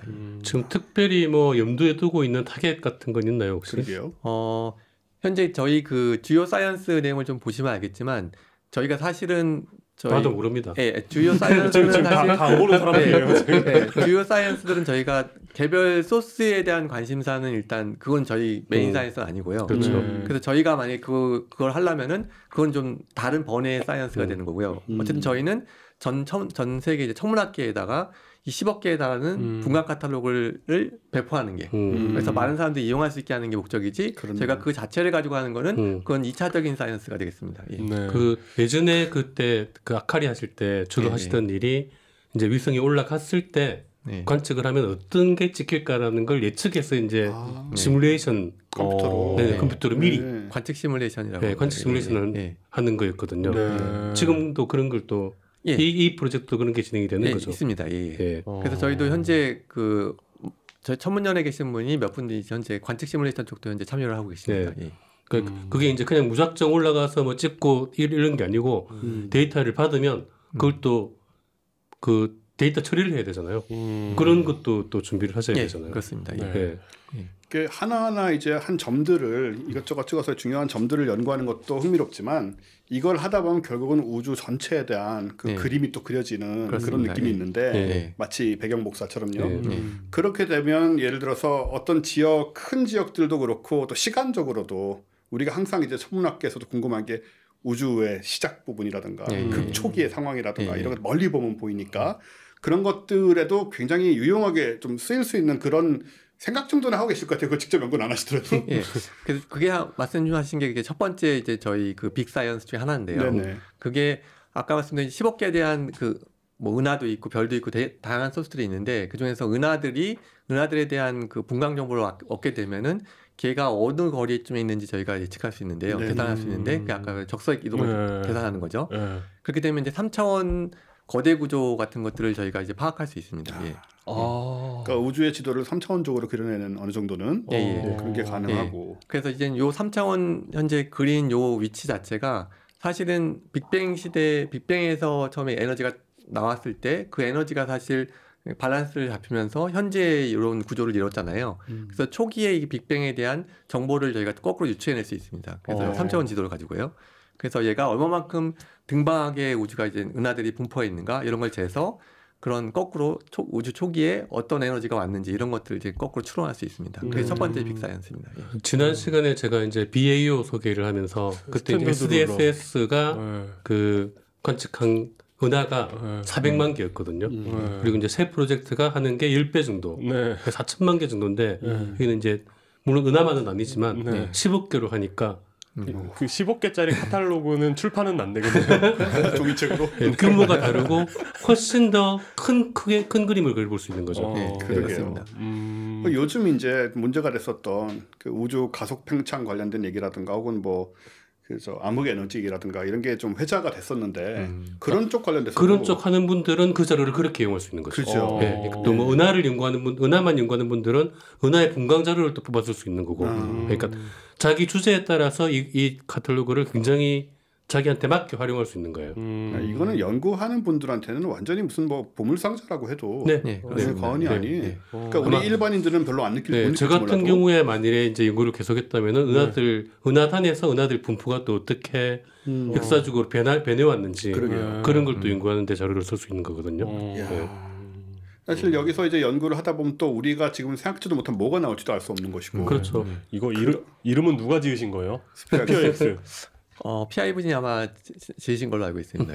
PI가 전체 전체 그 연구생님자분께서 이런 연구할 때는 항상 PI라는 존재들이 생기죠. 사랑도 받고 미움도 받고 이게 뭔가 어떤 전체를 이렇게 동그랗게 찍는다는 의미로 아마 이렇게 했는데 이게 또 무슨 무엇의 약자입니다. 저도 잘 약자겠죠. 스피어 X가 여러분들이 아마 청취자 여러분들이 익숙한 분들은 아마 그 CGV 관련돼서 그 몇 군데 CGV에 이 스피어 X 라는 관들이 있죠. 특별관들이. 저도 사실 검색했더니 계속 그게 나오더라고요. 그러니까 아이맥스 영화관. 그거랑은 조금 또 다른 분위기이긴 한데 어쨌든 간에 그거 아닙니다. 그거 아니고. 아이맥스 아니고요. 아이맥스 아니고 물론 어마어마한 아이맥스긴 하죠. 사실 따지고 보면 뭐 비교도 안 되는 거대한 아이맥스지만 이런 식으로 이제 우주를 들여다보고 그런 다음에 수많은 데이터들을 모아서 연구할 사람들에게 던져준다. 그래서 이걸 가지고 네가 뭘 연구할 수 있지 좀 찾아보고. 그러니까 천문학계에 정말 굉장한 기여를 하는 굉장하네요. 이거는. 이건 뭐 일반인들은 몰라도 천문학계는 진짜 보물 상자라고 해도 과언이 아닌데 그럼 예를 들어서 스피어엑스에 주문을 하는 것도 가능한가요? 나 이런 연구하고 싶은데 뭐 예를 들어서 허블이라든가 그런 거는 빌려가지고 쓰잖아요. 그런 식으로도 되는 건가요? 스피어엑스도? 예, 물론 가능합니다. 근데 아까 말씀드렸듯이 저희가 현재 추구해야 될 저희 팀 내에서 추구해야 될 거는 세계의 그 빅사이언스에 이제 집중하는 게 이제 저희의 가장 큰 임무고요. 그 다음에 저희가 그거를 배포를 한 다음에 이제 분명히 그런 요구들이 있을 거잖아요. 이런 목적으로 활용하고 싶다 했을 때 저희가 유저 서포트를 해주는 거죠. 빅데이터를 어떻게 하면 2년 반 동안은 이제 전천을 관측하는 거고 그 그렇습니다. 이후에는 또 다른 프로젝트를 제안을 받았을 수 있다는 얘기인가요? 어차피 2년 반 끝난 다음에 6개월 뒤에 이제 전 세계로 데이터가 이제 공개가 될 건데요. 그 다음부터는 자유롭게 쓸 수 있대. 대신 그 데이터가 좀 약간 복잡한 데이터니까요. 이제 쓰려면은 저희랑 같이 이제 협업을 해서 사이언스를 해가면 되는 거죠. 그 수명은 2년 반에 끝나는 거예요? 근데 현재 아까 설명드렸듯이 그건 다 오래 하잖아요, 사실. 원래는 오래 하는데 냉각기가 전혀 없습니다. 그러니까. 그래서 요거의 장점은 이제 냉각기가 없고. 사실 라이프 타임엔 제한이 없기 때문에 2년 반 끝난 이후에도 예를 들어 YG 미션처럼 뭐 추가 미션도 아마 계획될 수 있을 거라고 생각하고 고장 날 있습니다. 때까지 계속 쓸 수 있는 거니까요. 그렇습니다. 요즘 뭐 보증기가 5년씩은 다 나오잖아요. 그러니까 2년 반이면 짧다 좀. 아마 계속해서 쓰일 것 같아요. 지금 허블 같은 경우도 그렇고 뭐 화성에 가 있는 것들도 그렇고 뭐 그냥 고장 날 때까지 계속 쓰는 거니까. 이런 게 원래는 이런 목적이지만 이렇게 쓰면은 괜찮을 것 같아요라는 요청이 오면 이제 그런 걸. 그렇습니다. 근데 아시다시피 이게 우주 미션을 이제 운영하는 것 자체가 운영비가 굉장히 많이 들거든요. 그래서 미션을 계속 운영해야 되고 데이터를 받아야 되고 또 배포해야 되고 사용자 뭐 지원도 해줘야 되고 이러니까요. 이런 비용도 사실 만만치 않게 드니까. 이게 참 재밌는 게 그 관측하잖아요, 그죠? 그 자료를 정리해서 또 배포까지 다 해야 돼요. 그것까지가 임무예요. 그렇습니다. 그거 자기들이 쓰는 게 아니에요. 다 주는 겁니다. 그냥. 그것도 직접 하시는 거예요, 그런 작업도? 예, 같이 하고 있습니다. 그래서 나사 그 제안서를 낼 때도 이제 그런 계약을 하게 됩니다. 우리가 이거 몇 년 뒤에 이거를 전 세계 사람들한테 배포한다. 공개적으로. 그래서 그런 약속을 합니다. 근데 사실 이것도 뭐 자기네들이 연구를 하려고 해도 이쪽에서 이 장비랑 시스템을 모르니까 그분들은 그분들이 소화할 수 있도록 만들어서 줘야 되는 거잖아요. 그렇죠. 그렇습니다. 그런 작업은 이미 하고 있을 거예요. 예전에 이제 그 아까 말씀드렸다시피 저 아카리에서 주로 하신 게 이제 관측 예상해서 시뮬레이션을 하면은 그 다른 소프트웨어 과학자들이 이 정웅수 박사가 만들어준 데이터를 가지고 다 하는 거예요. 그 데이터를 받아야 그걸 이제 이렇게도 분석해보고 저렇게도 분석해보고 정말 쓸데없는 얘기긴 한데요. 그 데이터를 만약에 살짝 이상하게 만드시면 모든 천문학계 방향이다 마음대로 좌지우지 하실 수 있는 거 아닐까요? 제가 쓸데없는 얘기를 많이 해가지고 제가 이런 말 할 처지는 아닙니다. 이건 좀 사악하기까지 하시죠. 그러니까 예를 들어서 이제 관측을 쫙 하면은 그 분광핀만 들어오는 게 아니라 우주선 같은 거 막 들어오거든요. 그런 게 딱 때리면은 이상한 잡음들이 팍 생긴다고요. 그런 걸 없애야 돼요. 치워줘야 되고. 그런 걸 없애기 그런 거 다 위해서 치우는 프로그램을 미리 다 만들어놔야 됩니다. 그거는 그 연구하는 분들은 구별 못할 수가 있기 때문에 잘 아시니까 이거를 먼저. 그래서 이제 그런 거 파이프라인이라고 부르는데 거기를 돌려가지고 그런 것들 다 제거해주고 보기 좋게 만들어서 배포합니다. 그냥 니들이 알아서 써 이게 아니에요. 그런 일까지 하면은 그건 저 돈을 많이 받아야 되는 거 아닌가요? 그렇지 않나요? 그래서 예산 전체 규모에 이제 그런 그 예산이니까 그까지 포함되는 있겠죠. 데이터 양도 어마어마해서 그냥 뭐 컴퓨터 한 대가 할 수 있는 그런 게 아닌 것 같아요. 그러니까 우리 외장하드를 해가지고 그냥 툭 던져서 이렇게 할 수 있는 게 아니잖아요. 그런 게 아닌 것 같은데. 그러게요.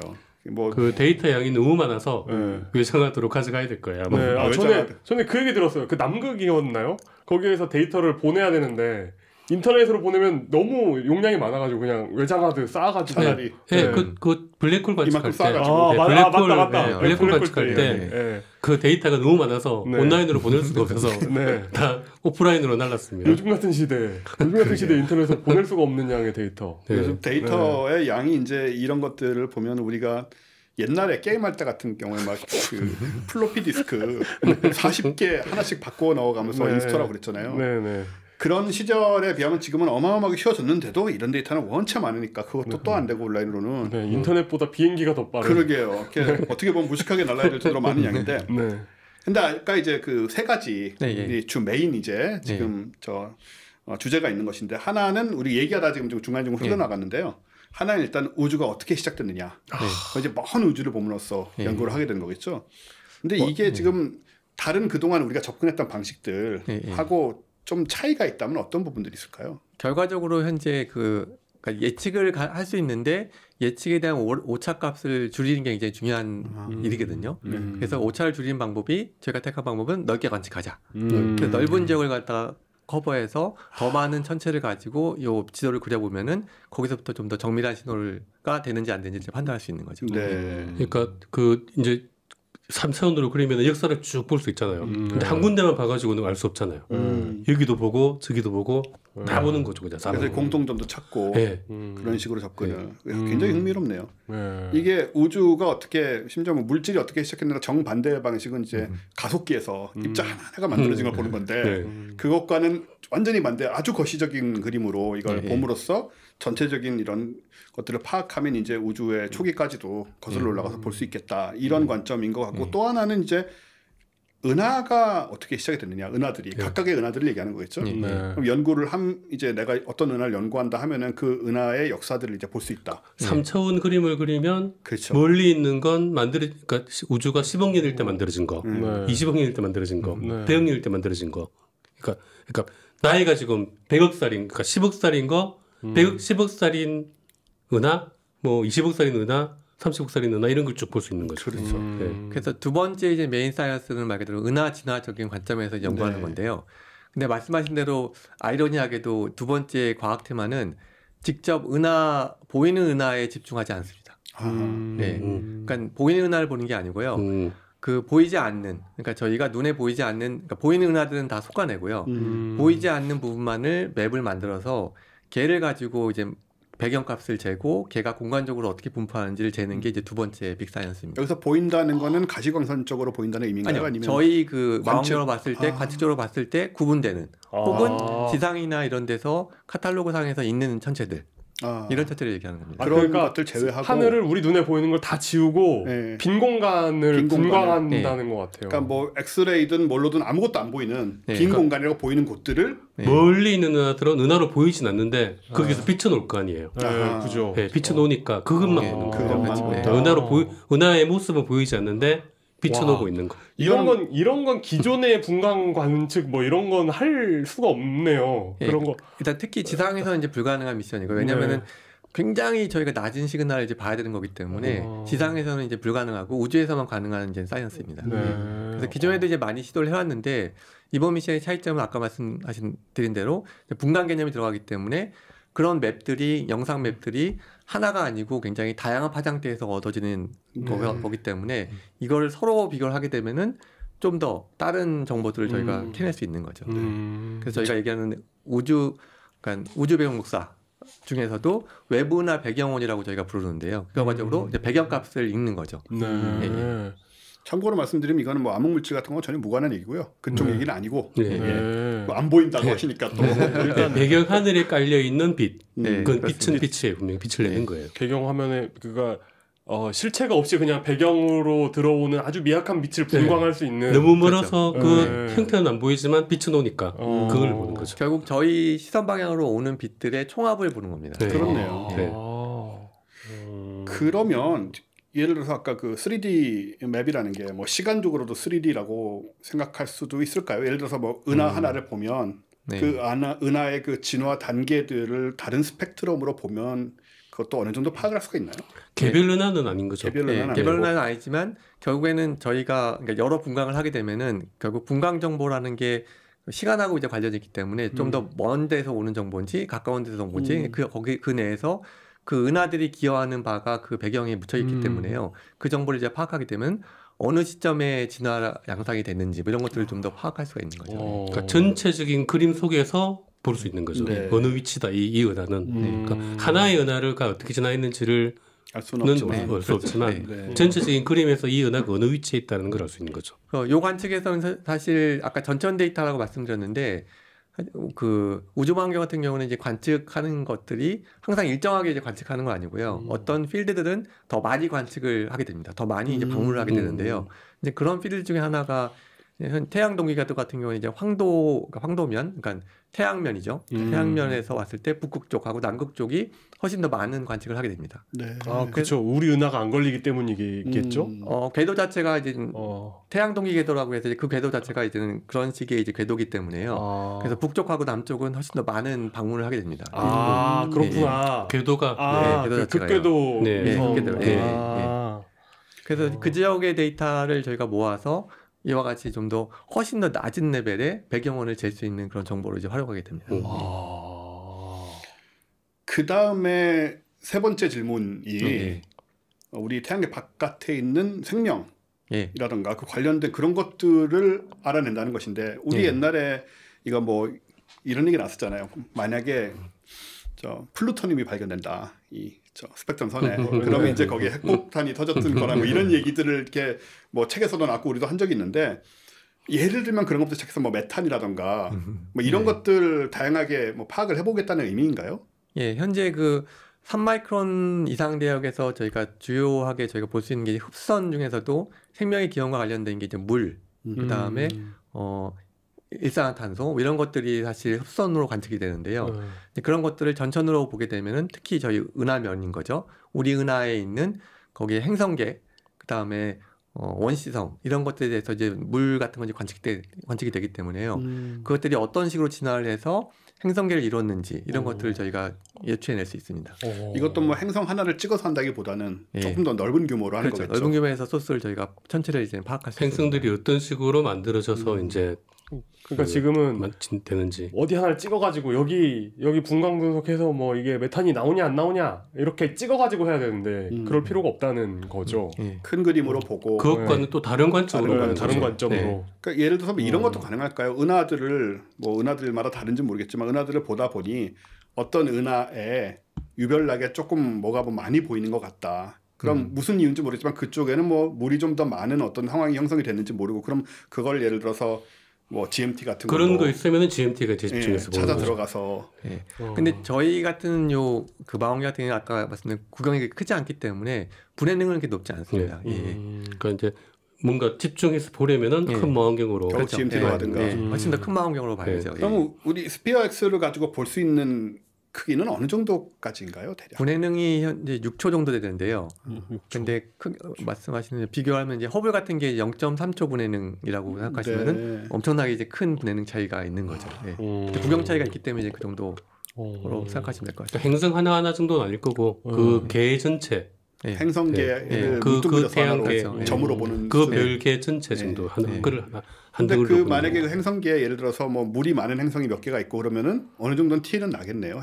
다른 행성계에 비해서. 전체적인 값을 저희가 재는 거기 때문에요. 거기에 몇 개가 있고 이런 거는 좀 어렵고. 아무튼 저 행성계는 뭔가 특이한 게 있다 싶으면은 그걸 집중해서 그걸 이제 GMT가 가가지고 막 당겨서 보면 막 그 걸어다니는 외계인도 보이고 막 아닙니다.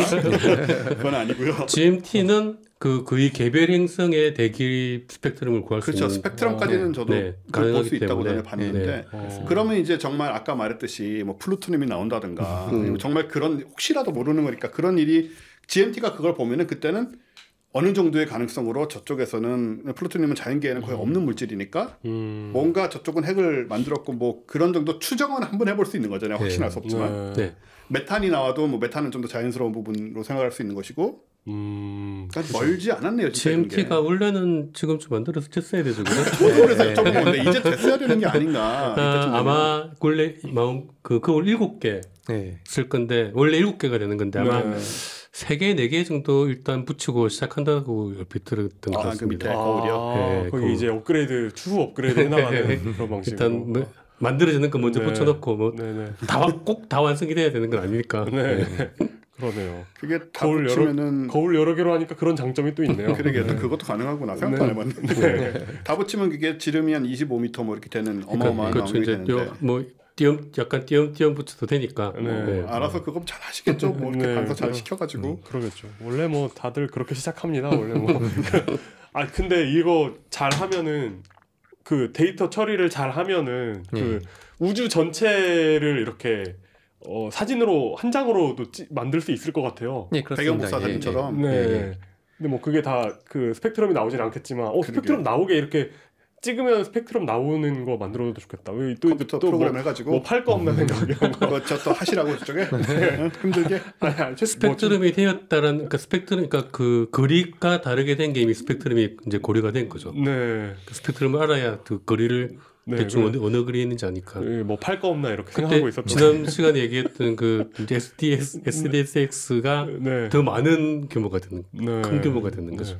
그래서 1차적으로는 아무튼 그 아까 10억 개에 대한 영상 분간 카탈로그가 이제 목적이긴 하지만요.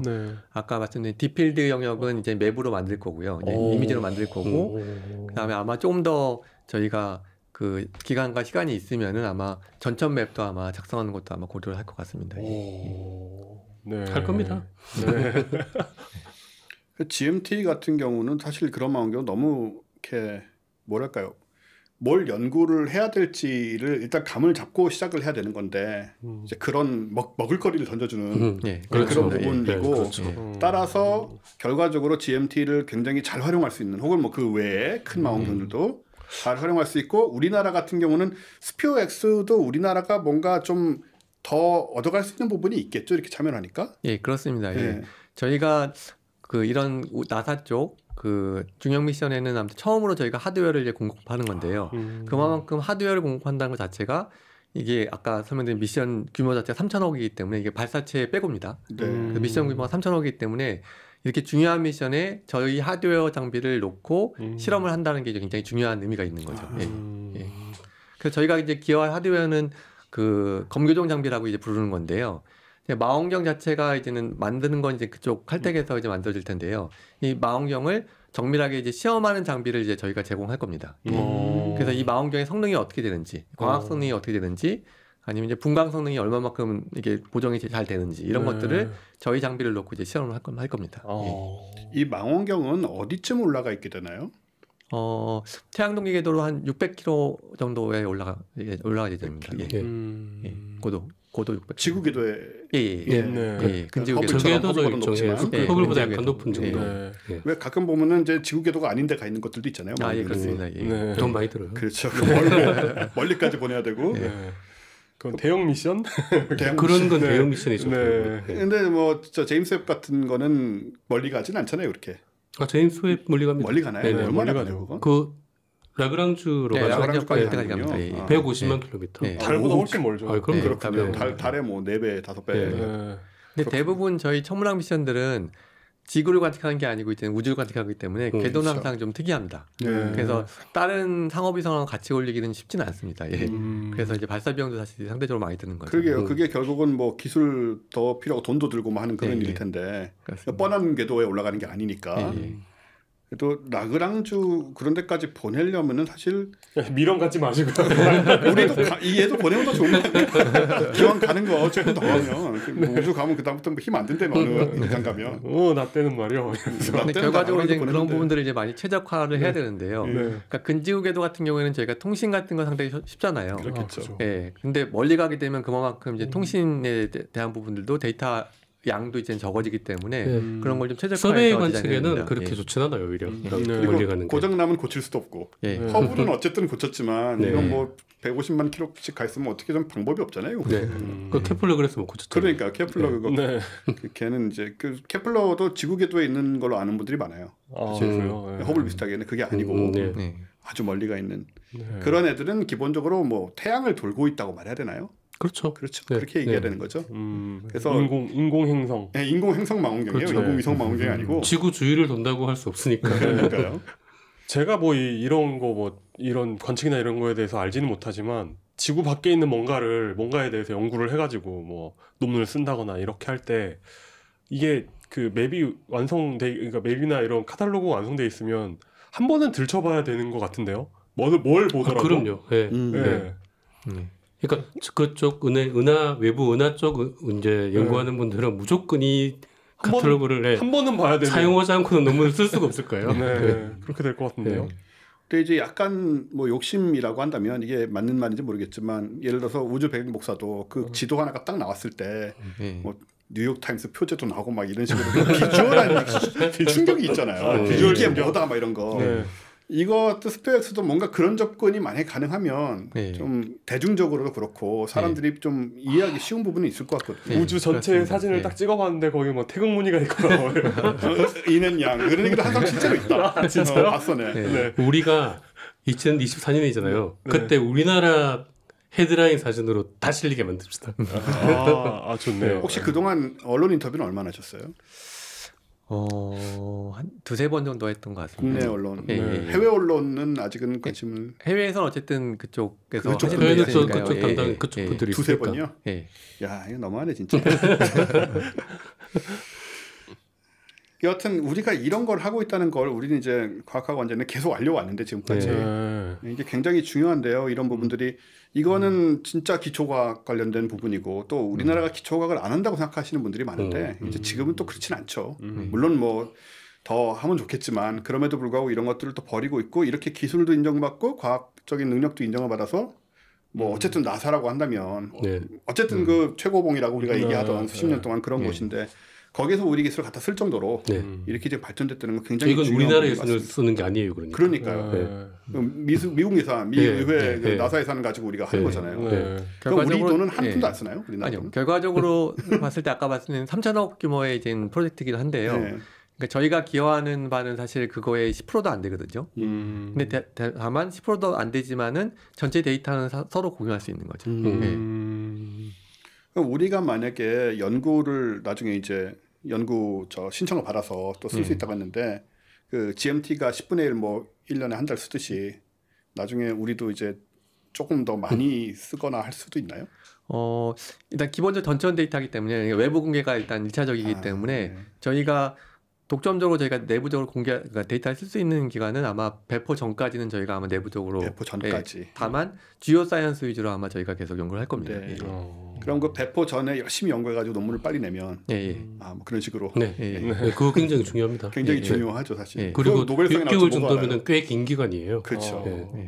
그러면은 이 데이터를 나사하고 우리하고 동시에 6개월 동안 갖고 있는 건가요?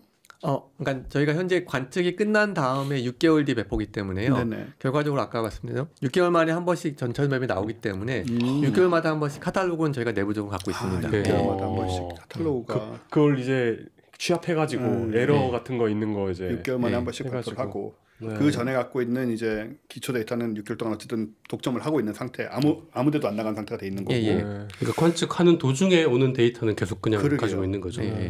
이거는 우리가 그걸로 우리 좀 해볼까? 우리 좀 어떻게 용이 해볼래? 요즘 할 것도 없지 않냐? 나도 할 것도 없고 좀 인생을 이런데 걸어야지. 그런 데이터가 아니에요. 아닌가? 네, 엑셀로 열리는 데이터. 엑셀로 안 되는 건가? 네. 엑셀로 잘 못 써. 이게 2024년에 그러면 이제 올라가서. 그때쯤까지 진짜 우리가 관심을 좀 끌긴 끌어야겠네요. 이거 뭐 올라갈 때도 뭔지도 모르고 사람들이 뭐 망원경, 나사가 하는 망원경에 우리가 뭐 렌즈 하나 집어넣나 뭐 이런 망원경 하면 또 그런 생각하고 렌즈 반사경 뭐 하나 깎아가지고 넣나 이런 식으로 생각하고 끝날 수도 있어요. 그런 관점에서 이용 기자는 어떤 준비를 할 생각입니까? 저요? 저는 이거 오랜만에 봐서 이렇게 자꾸 이러고 싶어요. 그 뭐지 아까 이게 어떤 원리인지 설명해 주셨을 때 저는 그러니까 천재 아닌가 막 이런. 천재 맞아요. 당연히 그러니까 이런 거 하고 계시겠죠. 이게 바보같이 우리가 생각할 수 있는 거 있으면 이게 나사 통과해가는 게 됐겠어요. 우리가 하면 되지 그냥. 그쵸. 그러니까 막 방학 숙제로 해가지고 집에서 콜라병, 펫병 같은 걸로 만들면 되는 거지. 네, 과학 키트 팔고 이런 거. 그러니까 이런 기술을 만들어내고 이런 걸 하는 게 되게 중요한 게 뭐냐면은 그런 거죠. 이렇게 일반인이 할 수 없는 것은 당연한 얘기지만 한편으로는. 일단은 그간 뭐가 연구돼 왔는지를 알아야 되고 어떤 것들이 축적돼 왔고 그래야만 뭐가 필요한지 알 수 있잖아요. 그렇죠. 그거는 제대로 연구한 사람이 아닌 집에서 아마추어로 내가 망원경 가지고 알 수 있는 게 아니라고. 최첨단을 항상 최첨단에 서 있어야 하지 않는가요? 그러니까요. 그럼 이제 통찰이 생기는 거죠. 그게 뭐 천재인 것도 중요하지만 사실 이걸 계속 이제 하시면서 우리는 이런 것들 이런 망원경이 있었고 이런 걸 했는데 이런 부분이 부족한데 이게 필요하구나 하는 걸 이제 깨닫기 시작하면 내가 이걸 해야겠다. 그렇게 해서 이제 물론 그 이후에 실행력이라든가 그런 기획력도 어마어마하게 중요하지만 그 과정이 다 돼야지 이게 되는 것이지. 그렇습니다. 사실 아마추어 천문학자 같은 사람들이 기여할 수 있는 부분도 있죠. 우연히 뭐 소행성을 발견한다거나 해성 그 실제로 있는 일이고. 근데 이런 것도 마찬가지인 게 이 옛날처럼 정말 과학자들이 방구석에 혼자서 외골수로 있어가지고 혼자 머리를 굴려가지고 혼자 뭘 발견해가지고 할 수 있는 게 아니고. 최전선에서 말씀하신 대로 최전선에서 계속 움직이는 상황을 보고 있어야. 엉뚱한 걸 내놓지 않고 이거 뭐 해놨는데 막 이거 다 20년 전에 다 한 거라든가 혹은 이미 안 된 걸로 안 되는 걸로 확인됐다 이러면은 큰일 나는 거잖아요. 그렇죠. 그런 점이 정말 중요한 것 같아요. 그러니까 나사에서 봤을 때 이거야말로 새로운 걸 할 수 있겠다. 그런 아이디어가 그리고 우리나라가 과학계가 이거는 어느 정도 수준에 올라야 가능한 것이. 그렇죠. 옛날에 외국 과학을 그냥 수입하던 시절이라든가 수십 년 전에 외국의 성과들을 그냥 받아들이는데 지금처럼 인터넷이 발달할 때도 아니고 일부 그렇잖아요. 모든 분야가 다 그렇지만 일부 이제 해외에 나가서 연구하신 선생님들이 미리 이제 공부를 하셔가지고 이제 갖고 오면 그때 이제 논문 보고 그런가 보다 하는 그런 시대가 있었잖아요. 뭐 천문학뿐만 아니고 모든 분야에서 그런 시절에는 우리가 이거를 이렇게 뭐라 그럴까요? 킵업하기가 되게 어려운 상태였다면 지금은 모든 면에서 그게 가능한 시절이 됐으니까 이것을 할 수 있다. 그 다음에 우주기술 같은 경우에는 아까 말씀하신 대로 굉장히 고비용이 들어가는 미션이잖아요. 그렇죠. 그래서 한번 실패하면은 전체 프로젝트가 이제는 끝나는 거기 때문에 굉장히 검증된 기술들을 사용합니다. 그리고 실패 조건도 너무 사소하잖아요. 사실 뭐 하나가 잘못되거나 안 펴져서 뭐가 안 돌아가서 안 된다든가 그런 거 어떻게 할 수가 없는 거예요, 진짜. 그래서 저희 같은 경우에도 항상 그런 걸 많이 생각하고서 미션을 디자인하거든요. 그래서 SPX 미션도 이제 장점이라고 하면은 거기에 이제 구동부가 움직이는 부가 하나도 없습니다. 관측을 하는데 큰 장점이다. 진짜 큰 장점이다. 제가 움직이는 파트가 전혀 없기 때문에 이제 그대로 이제 관측만 하게 되면은 저희 데이터를 모으면 그게 분광이 되는 거죠. 그래서 그런 점에서 굉장히 장점이었고요.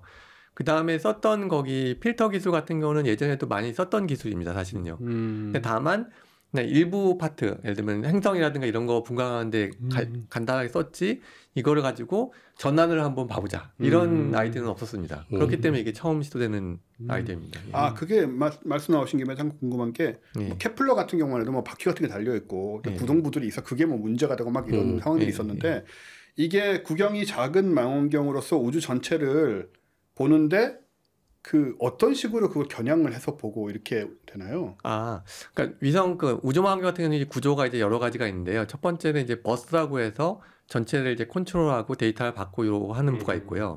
그 다음에 탑재체라고 해서 기본적으로 이제 관측할 수 있는 관측기기가 들어가는 거. 그 다음에 저희 같은 적외선 기기는 열적인 구조, 아까 말씀 차폐막 같은 거 이런 것들이 있는 구조로 이렇게 나눠져 있는데요. 그래서 위성 자체를 움직이는 거는 아까 위성체, 그 버스에서 이제 담당하는 기술이고요.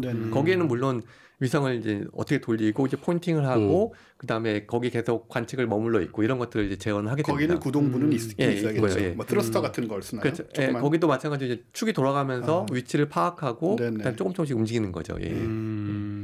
그 굉장히 정교하게 움직여야 될 것 같네요. 예, 그렇습니다. 예. 말이 뭐 이렇게 움직이는 거지 그냥 이거를 이 조그만 걸 가지고 어쨌든 간에 우주 전체를 찍으려고 하면 이거 뭐 쓸데없이 겹쳐서 버려야 되고 이러면은 또 엄청 손해니까 그런 수준으로 할 일 없지만 겹쳤는데 버릴까요? 잘 쓰면 또 어떻게 쓸 수 있겠죠? 그것까지 다 이제 그것까지 다 설계해서 올라가는 거죠. 그렇겠죠. 야 이게 이제 2024년에 올라가서 첫 데이터를 보내고 하면은 진짜 감회가 굉장하실 것 같아요. 예전에 제가 그 아까 말씀하신 일본에 있는 우주망원경 발사 때도 갔었는데요. 이게 데이터 이제 발사하는 거하고 실제 데이터를 딱 보는 거하고는 정말 굉장히 지금 그 저희가 만족감을 느낍니다. 거기는. 그리고 나중에 정말 이걸로 연구를 한 사람들이 굉장히 중요한 걸 발견해내고 꼭 뭐 노벨상을 받고 이런 게 아니더라도 천문학계에서 굉장히 중요한 업적을 쌓고 하는 걸 보시게 되면 그 산파 역할을 하시는 거잖아요. 이게. 그때 일본 그 할 때가 대략 15년 전. 처음 갔을 때가 2000년에 제가 학생 때 갔었습니다. 20년 전 그때 시작한 건데 그때 정말 몇 명 안 되는 사람들이 아주 작은 규모로 이제 끼어들어서 거의 시작한 건데 그게 지금 이런 포인트가 우리가 느껴야 할 포인트인데 제가 이렇게 방송하면서 항상 되게 중요하게 잡고 싶은 포인트인데 아주 옛날에 15년 전에 꽤 옛날이죠. 15년 전에 20년 전 이럴 때 대학원생이실 때 대학원생이 어떤지 알잖아요. 뭐 애들이 방송에서도 말하겠지만 그렇잖아요. 이제 우리 나이에 보면. 근데 그때 이제 그런 생각을 가지고 그런 걸 시작하셔가지고 처음에는 뭐 정말 작게 시작을 하셨겠죠. 그러다가 조금씩 해서 일본 가서 뭐 하고 이렇게 뭐 하고 니스 하고 이런 식으로 가다가 결국은 나사랑 연결이 돼가지고 결국은 스페이스X의 로켓에다 실어가지고 펠콘9에 실어가지고 우주에 올려보내는 위성을 만드는 것을 실제로 하는 상황까지 온 거란 말이에요. 그렇죠.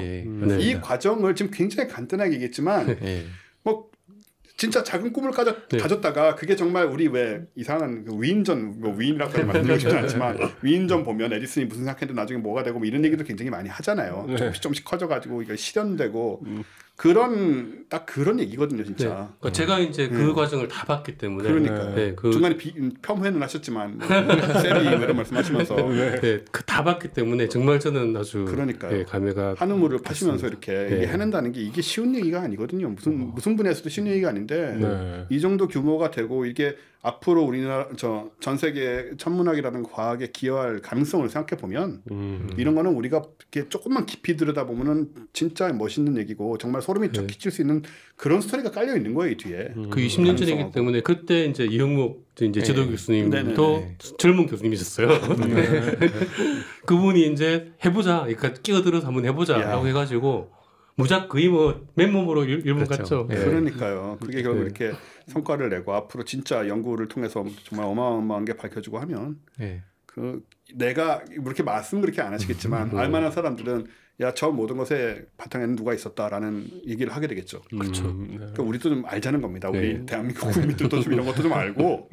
지금 몇 분이 지금 하고 계시는 건가요? 우리나라에서? 저희 팀원분들은 한 20명 정도가 현재 참여를 하고 계시고요.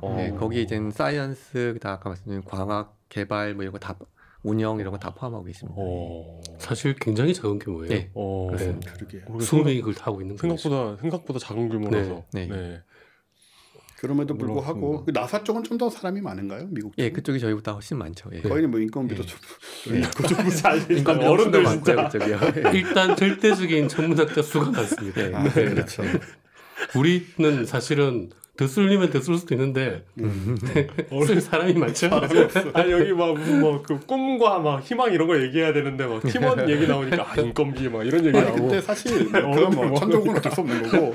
근데 뭐 그런 게 아니더라도 지금 말씀 중에 되게 포인트가 뭐냐면 우리 그런 얘기 많이 듣잖아요. 정말 뭐 윤성철 교수님도 그런 얘기 들었다는데 천문학 하면 먹고 살 수 있어요 이런 얘기 한다는데 사람이 부족해요 지금. 네, 부족해요.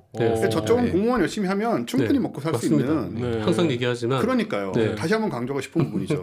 그러니까 자연과학 이렇게 생각하면 우리는 과학자 되면은 결국은 뭐 옛날에 상상과는 달리 막 굶는 거 아니냐라든가 기초과학학 뭐 이런 생각을 많이 하는데 정말 부자가 되려면은 차라리 뭐 딴 거 하시고 사업을 하시고. 하지만은 이걸 통해서 충분히 내가 하고 싶은 연구를 하면서 과학에 기여하면서 뭐 먹고 살고 이렇게 먹고 사는 거 일반적인 것보다 좀 더 잘 먹고 사는 정도는 충분히 가능한 할 수 있는 일은 있으면 그러니까요. 얼마든지 있으니까 뭐 그런 생각은 안 하셨으면 좋을 것 같아요. 얼마든지 천문학 할 수 있다. 청소년 어린이 여러분, 천문학의 미래는 밝습니다. 아니, 제가 왜 이런 얘기를 하냐면 저 가끔씩 얘기를 듣거든요. 우리 8년 전에 시작할 때 그 부모님들이 듣고 그때 초등학생이던 애들이 지금 대학에 들어갔어요. 그렇네요, 진짜. 네, 물리학과 들어간 애도 있고요. 그 다음에 걔네들이 이렇게 부모님한테 듣고 같이 듣고 방송도 또 부모님들이 우리 방송을 들어가지고 제 생각이 바뀐 거죠. 제가 궁금한 게 있는데 또 이렇게 쓸데없는 질문이라 죄송합니다. 이런 그 스피어 X나 이런 그 어떤 우주선이나 이런 거 디자인으로 제품 그 파는 제품 만들면 로열티를 내야 합니까? 뭐요? 네. 액션 피겨? 네. 그렇지는 않을 것 같은데요. 괜찮을 것 같은데. 안 돼, 괜찮아요. 됐다. 로열티가 없다는데요? 나사 쪽에도 물어봐야 되지 않을까? 그래요? 양쪽에 좀 서면으로 허락을 받아야 될 것 같아. 지진이를 가진 나라라서 아무래도 조심해야 됩니다. 조심해야지. 네. 근데 가능할 것 같아요. 통하는 분이 있잖아요, 지금. 네네네. 얼마든지 협의를 이끌을 수 있을 것 같습니다. 어떻게든 팔아보려고. 어른들. 모양이 그렇게 멋있는 것 같진 않아요. 상품화하기에. 좀 그렇네. 기념품 팔아야죠, 이거. 게다가 이게 펴지는 거 보면 펴지는 장치라도 하겠는데 이제 펴지는 것도 아니라면서요. 이거 구동부가 없어. 그러니까 대전 같은 데서 효자손 이런 거 팔면 안 돼. 뭐 기념품 같은 거 그런 거 팔지 말고 이런 거 팔아야 돼요, 대전은. 그래서 저희 그 스피엑스 팀 내에서도 이런 홍보물 아니면은 관련 뭐 여러 가지 제품들을 이제 만들려고 이제 생각을 하고 있는데요. 이제 그걸 여태까지 안 했던 이유는 항상 이게 단계별 심사가 굉장히 중요하기 때문에 실제 제작 단계에 들어가야지 이제는 가는 거기 때문에 그때부터 아마 홍보를 아마 본격적으로 할 겁니다. 우리가 하고 싶은 거지 지금. 이 디자인 자체에 대한 로열티가 없다면 우리가 빨리 만들어서 이름 살짝 바꿔서 스피어스 X 이런 식으로 바꿔가지고. 그렇죠. 어쨌든 제가 방금 계속 얘기 드린 대로 우리나라의 천문학이 이런 수준까지 올라가서 이제 세계적인 어떤 특정 분야에서 좀 리드를 할 수 있는 상황까지 됐고, 그건 이제 과학자들의 힘과 우리나라 전반적인 과학적인 그 역량이 또 발전된 결과고, 그래서 천문학을 해도 충분히 먹고 살 수 있다라는 부분도 같이 얘기를 드리고 싶고요. 이런 식으로 또 계속 가면은 우리나라 천문학자들의 역할이 점점 더 국제적으로 많이 필요하지 않겠어요? 그럼요. 지금보다도. 그렇게 되면은 이제 그만큼 더 사람이 우수한 정말 인재가 필요한 상황인데 그런 거 너무 속설에 의존하지 마시고 얼마든지 천문학으로 잘 먹고 잘 살면서 좋은 공부할 수 있다는 거 다시 한번 얘기 드리고 싶어요. 결과적으로 중요한 게 항상 저희가 미션 개발을 해보면은 예산 측면, 뭐 개발 뭐 이렇게 기술적인 거 이런 것도 많이 난관이 있지만 제일 중요한 건 아무튼 인력적인 부분이 가장 중요할 것 같습니다. 그래서 그만한 우수한 인력들이 투입이 되면은 그걸 해낼 수 있는 사람들이 있기 때문에요. 그런 측면에서 한국이 많이 기여할 수 있는 측면도 있었습니다. 그리고 요즘 뭐 AI 이런 것 때문에 직업이 없어진다는 얘기 많이들 하시는데 저한테 물어보시면 전 항상 그렇게 얘기해요. 학문을 하라고. 학자가 되라. 그게 가장 늦게 AI가 테이크 오버할 수 있는 부분이다. 특히 학문 중에서도 기초과학. 언젠가는 AI가 할 수 있겠지만 당분간은 아니거든요. 이거를 AI가 혼자서 기획하고 생각해가지고 만들 수 있어요? 안 되거든요. 안 됩니다. 안 됩니다. 뭐 100년이 지나면 모를까? 아직은 먼 얘기고. 그래서 그런 얘기를 꼭 드려요. 왜 학문 영역은 생각을 안 하고 자꾸 뭐 변호사니 의사니 뭐 판사 이런 생각만 하시는데 학문 영역은 학문 안 하는 사람들. 학문 안 하는 그러니까 그거는 AI가 조만간에 할 수 있을지 몰라도 이런 얘기 해도 되나? 학문 안 하는 거 맞으니까. 이런 부분은 AI가 금방 할 수 없어요. 그러니까는 우리 자녀들까지만 해도 안전합니다. 항문하면 충분히 할 수 있습니다. 그럼요. 예, 그런 쪽에서 항문의 그 중요성이 다시 오히려 강조될 수 있는 시기가 요즘이 아닌가. 소위 4차 산업혁명 시대라고 말하는 그런 역발상까지 전 하게 되더라고요. 네. 마지막으로 제가 한 가지 여쭤보고 싶은 게 우리가 또 세비 효과 부분을 빼놓을 수가 없는데 또 이후에 특히 스피어 X 하시거나 뭐 그 이전에도 이 세비 효과가 발현돼서 주위에 피해를 입히셨다거나 이런 상황들이 있으면 말씀 좀 해주셨으면 좋겠습니다. 근데 저는 잘 못 느끼거든요. 근데 자기는 몰라요. 네. 본인이 피해본 적 없다니까요. 근데 옆에서 얘기를 할 거 아니에요. 당하면은 이게 너 있었냐라든가 옆에 뭐 했냐. 뭐 최근에는 그 많이 없어졌어요. 그 이제 대학원 다니고 막 그럴 때 좀 재밌자고 많이 했고 실제로도 많이 있었어요, 진짜 그런 일들이. 근데 최근에는 이게 지휘가 점점 중요한 일을 맡으면서 또 지휘 타는군요. 중요한 일을 맡으면서 그런 데서 벗어난 것 같습니다. 스피어 X 나사 쪽에도 그런 사실 알고 계시죠? 그런 피해를 했다라는 거 알고 계약하신 거죠? 그렇지 않을까요? 일본하고 일할 때는 일본인들이 알았어요. 그 얘기 들었어요. 어떤 그 대학원생의 응어리 이런 게 그 에너지가 나도 그래요. 폴터 가이스트 이런 거 하잖아요. 그 사춘기 어린 일본하고 일할 때는 제가 얘기해줬거든요. 제가 얘기를 못 해줘가지고 나서는. 야, 근데 이게 그 파울리 효과는 사람들이 어느 정도는 진지하게 받아들이기 때문에 물론 과학적 근거는 하나도 없지만 통계적으로 경험적으로 그래서 이거 나사가 알면 좀 안 좋을 수도 있지 않을까. 우리 방송에서 너무 얘기를 해버려가지고 지금 이거 우리가 망치는 거 아니에요? 이제 뭐 돌이킬 수 없습니다. 이제는 나사에서 알아도 어쩔 수 없다. 없습니다. 예를 들면 저희 전에 그 니스 발사할 때는 이제 저희도 그때도 8건 아니었는데요. 그러니까 제일 중요한 위성이 이제 맨 위에 탑재가 되고요. 이제 그 밑에 이제 층층이 이렇게 쌓아서 이제 올라가는데 몇십 개 중에 저희가 하나였습니다. 나머지 괜찮았나요 다? 뭐 하나씩 성공 다 했다고 들었습니다. 모르죠. 나중에 어떻게 됐을지 모르지만 그것까지 우리가 알 수는 없는 거고 뭐 과학적으로 증명될 수 있는 사실도 아니고 이렇게 참 대단한 우리 스피엑스 한두 번 얘기했지만 이렇게 직접 오셔가지고 또 말씀을 해주시고 저희는 이제 그거예요. 이 내용을 찾아보면 누구나 뭘 한다 이런 걸 알 수 있지만 이거를 이제 특히 우리나라 사람들 입장에서는 우리가 이런 걸 하고 있다는 걸 좀 느끼고 좀 자부심도 갖고 뭐 이런 활동이 이루어지고 있고 우리가 얼마나 앞으로 이제 이게 큰 역할을 할 수 있는지 이런 것들을 좀 실감하고 느끼는 거 있잖아요. 그래야지 와닿는 일이 되고 진짜 말 맞다나 자녀들한테 영향도 또 자녀들이 과학도 하게 되고 이제 이런 의미를 우리는 좀 많이 좀 얘기를 드리고 싶고요. 그런 관점에서 본인께서 나오셔서 앞으로 당연히 이것의 성공이 이제 소망이시겠지만 조금 구체적인 소망을 스피어X가 뭐 어떤 부분들을 좀 해냈으면 좋겠다라든가 뭐 그런 걸 얘기하실 게 있을까요? 뭐 아시다시피 우주 미션에 이제 참가를 해서 저희가 이제 완성시키고 데이터를 얻고 이렇게 하는 과정들이 뭐 미션들이 워낙 많으니까 이제 많게 흔하게 이루어지는 것처럼 생각되시겠지만 사실은 천문학적으로 봤을 때는 일생에 한 번 정도 있을 만한 그런 기회거든요, 사실은요. 그럼요. 그래서 저도 아무튼 이 스피엑스가 좀 잘 돼서 전 세계 천문학자들한테 좀 귀중한 데이터가 좀 공급됐으면 좋을 것 같고요. 그다음에 이런 데이터들이 밑거름돼서 나중에 추후 저희가 참여하게 될 뭐 GMT라든가 뭐 알마 이런 데서도 후속 관측을 해서 조금 더 많은 사이언스들이 좀 개발됐으면 좋겠다고 생각하고 있습니다. 자, 이렇게 이제 정웅섭 박사님 드디어 이제 세비 박사님의 실물을 그러니까 우리가 1회 때 장난스럽게 소개한 분이 이렇게 중요한 인물이 되어서 그때는 그 얘기로 모시려고 그랬잖아요. 그러니까요. 세비 효과 가지고. 근데 이렇게 중요한 역할로 참 모시게 돼서 저도 그것도 참 새롭네요, 감회가. 그러게 말입니다.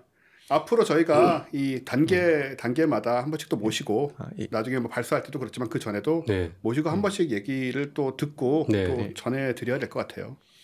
그리고 저도 기회가 있으면 어디 또 딴 데 모시고 갈 데 없을지 방송이라도 한번 생각해 보겠습니다. 이제 진행 과정들을 사실 굉장히 이제 짤막하게 말씀하셨잖아요. 그 과정에 재밌는 일이 되게 많을 거예요, 분명히. 그런 에피소드들. 그런 얘기도 좀 들어오면 재밌을 것 같습니다. 그러게요. 자, 오늘 과학하고 완전히는 이 정도에서 마쳐야 될 것 같고요. 청문연구원의 정웅석 박사님. 정웅석 박사님이 지금 스피어 X의 한국 측 이제 책임자입니다. 앞으로 선전 기대하고요. 다시 또 혹시 남는 나사 출입증 같은 거 있으면 잘 간사하십시오. 이쪽으로 안 넘어오게.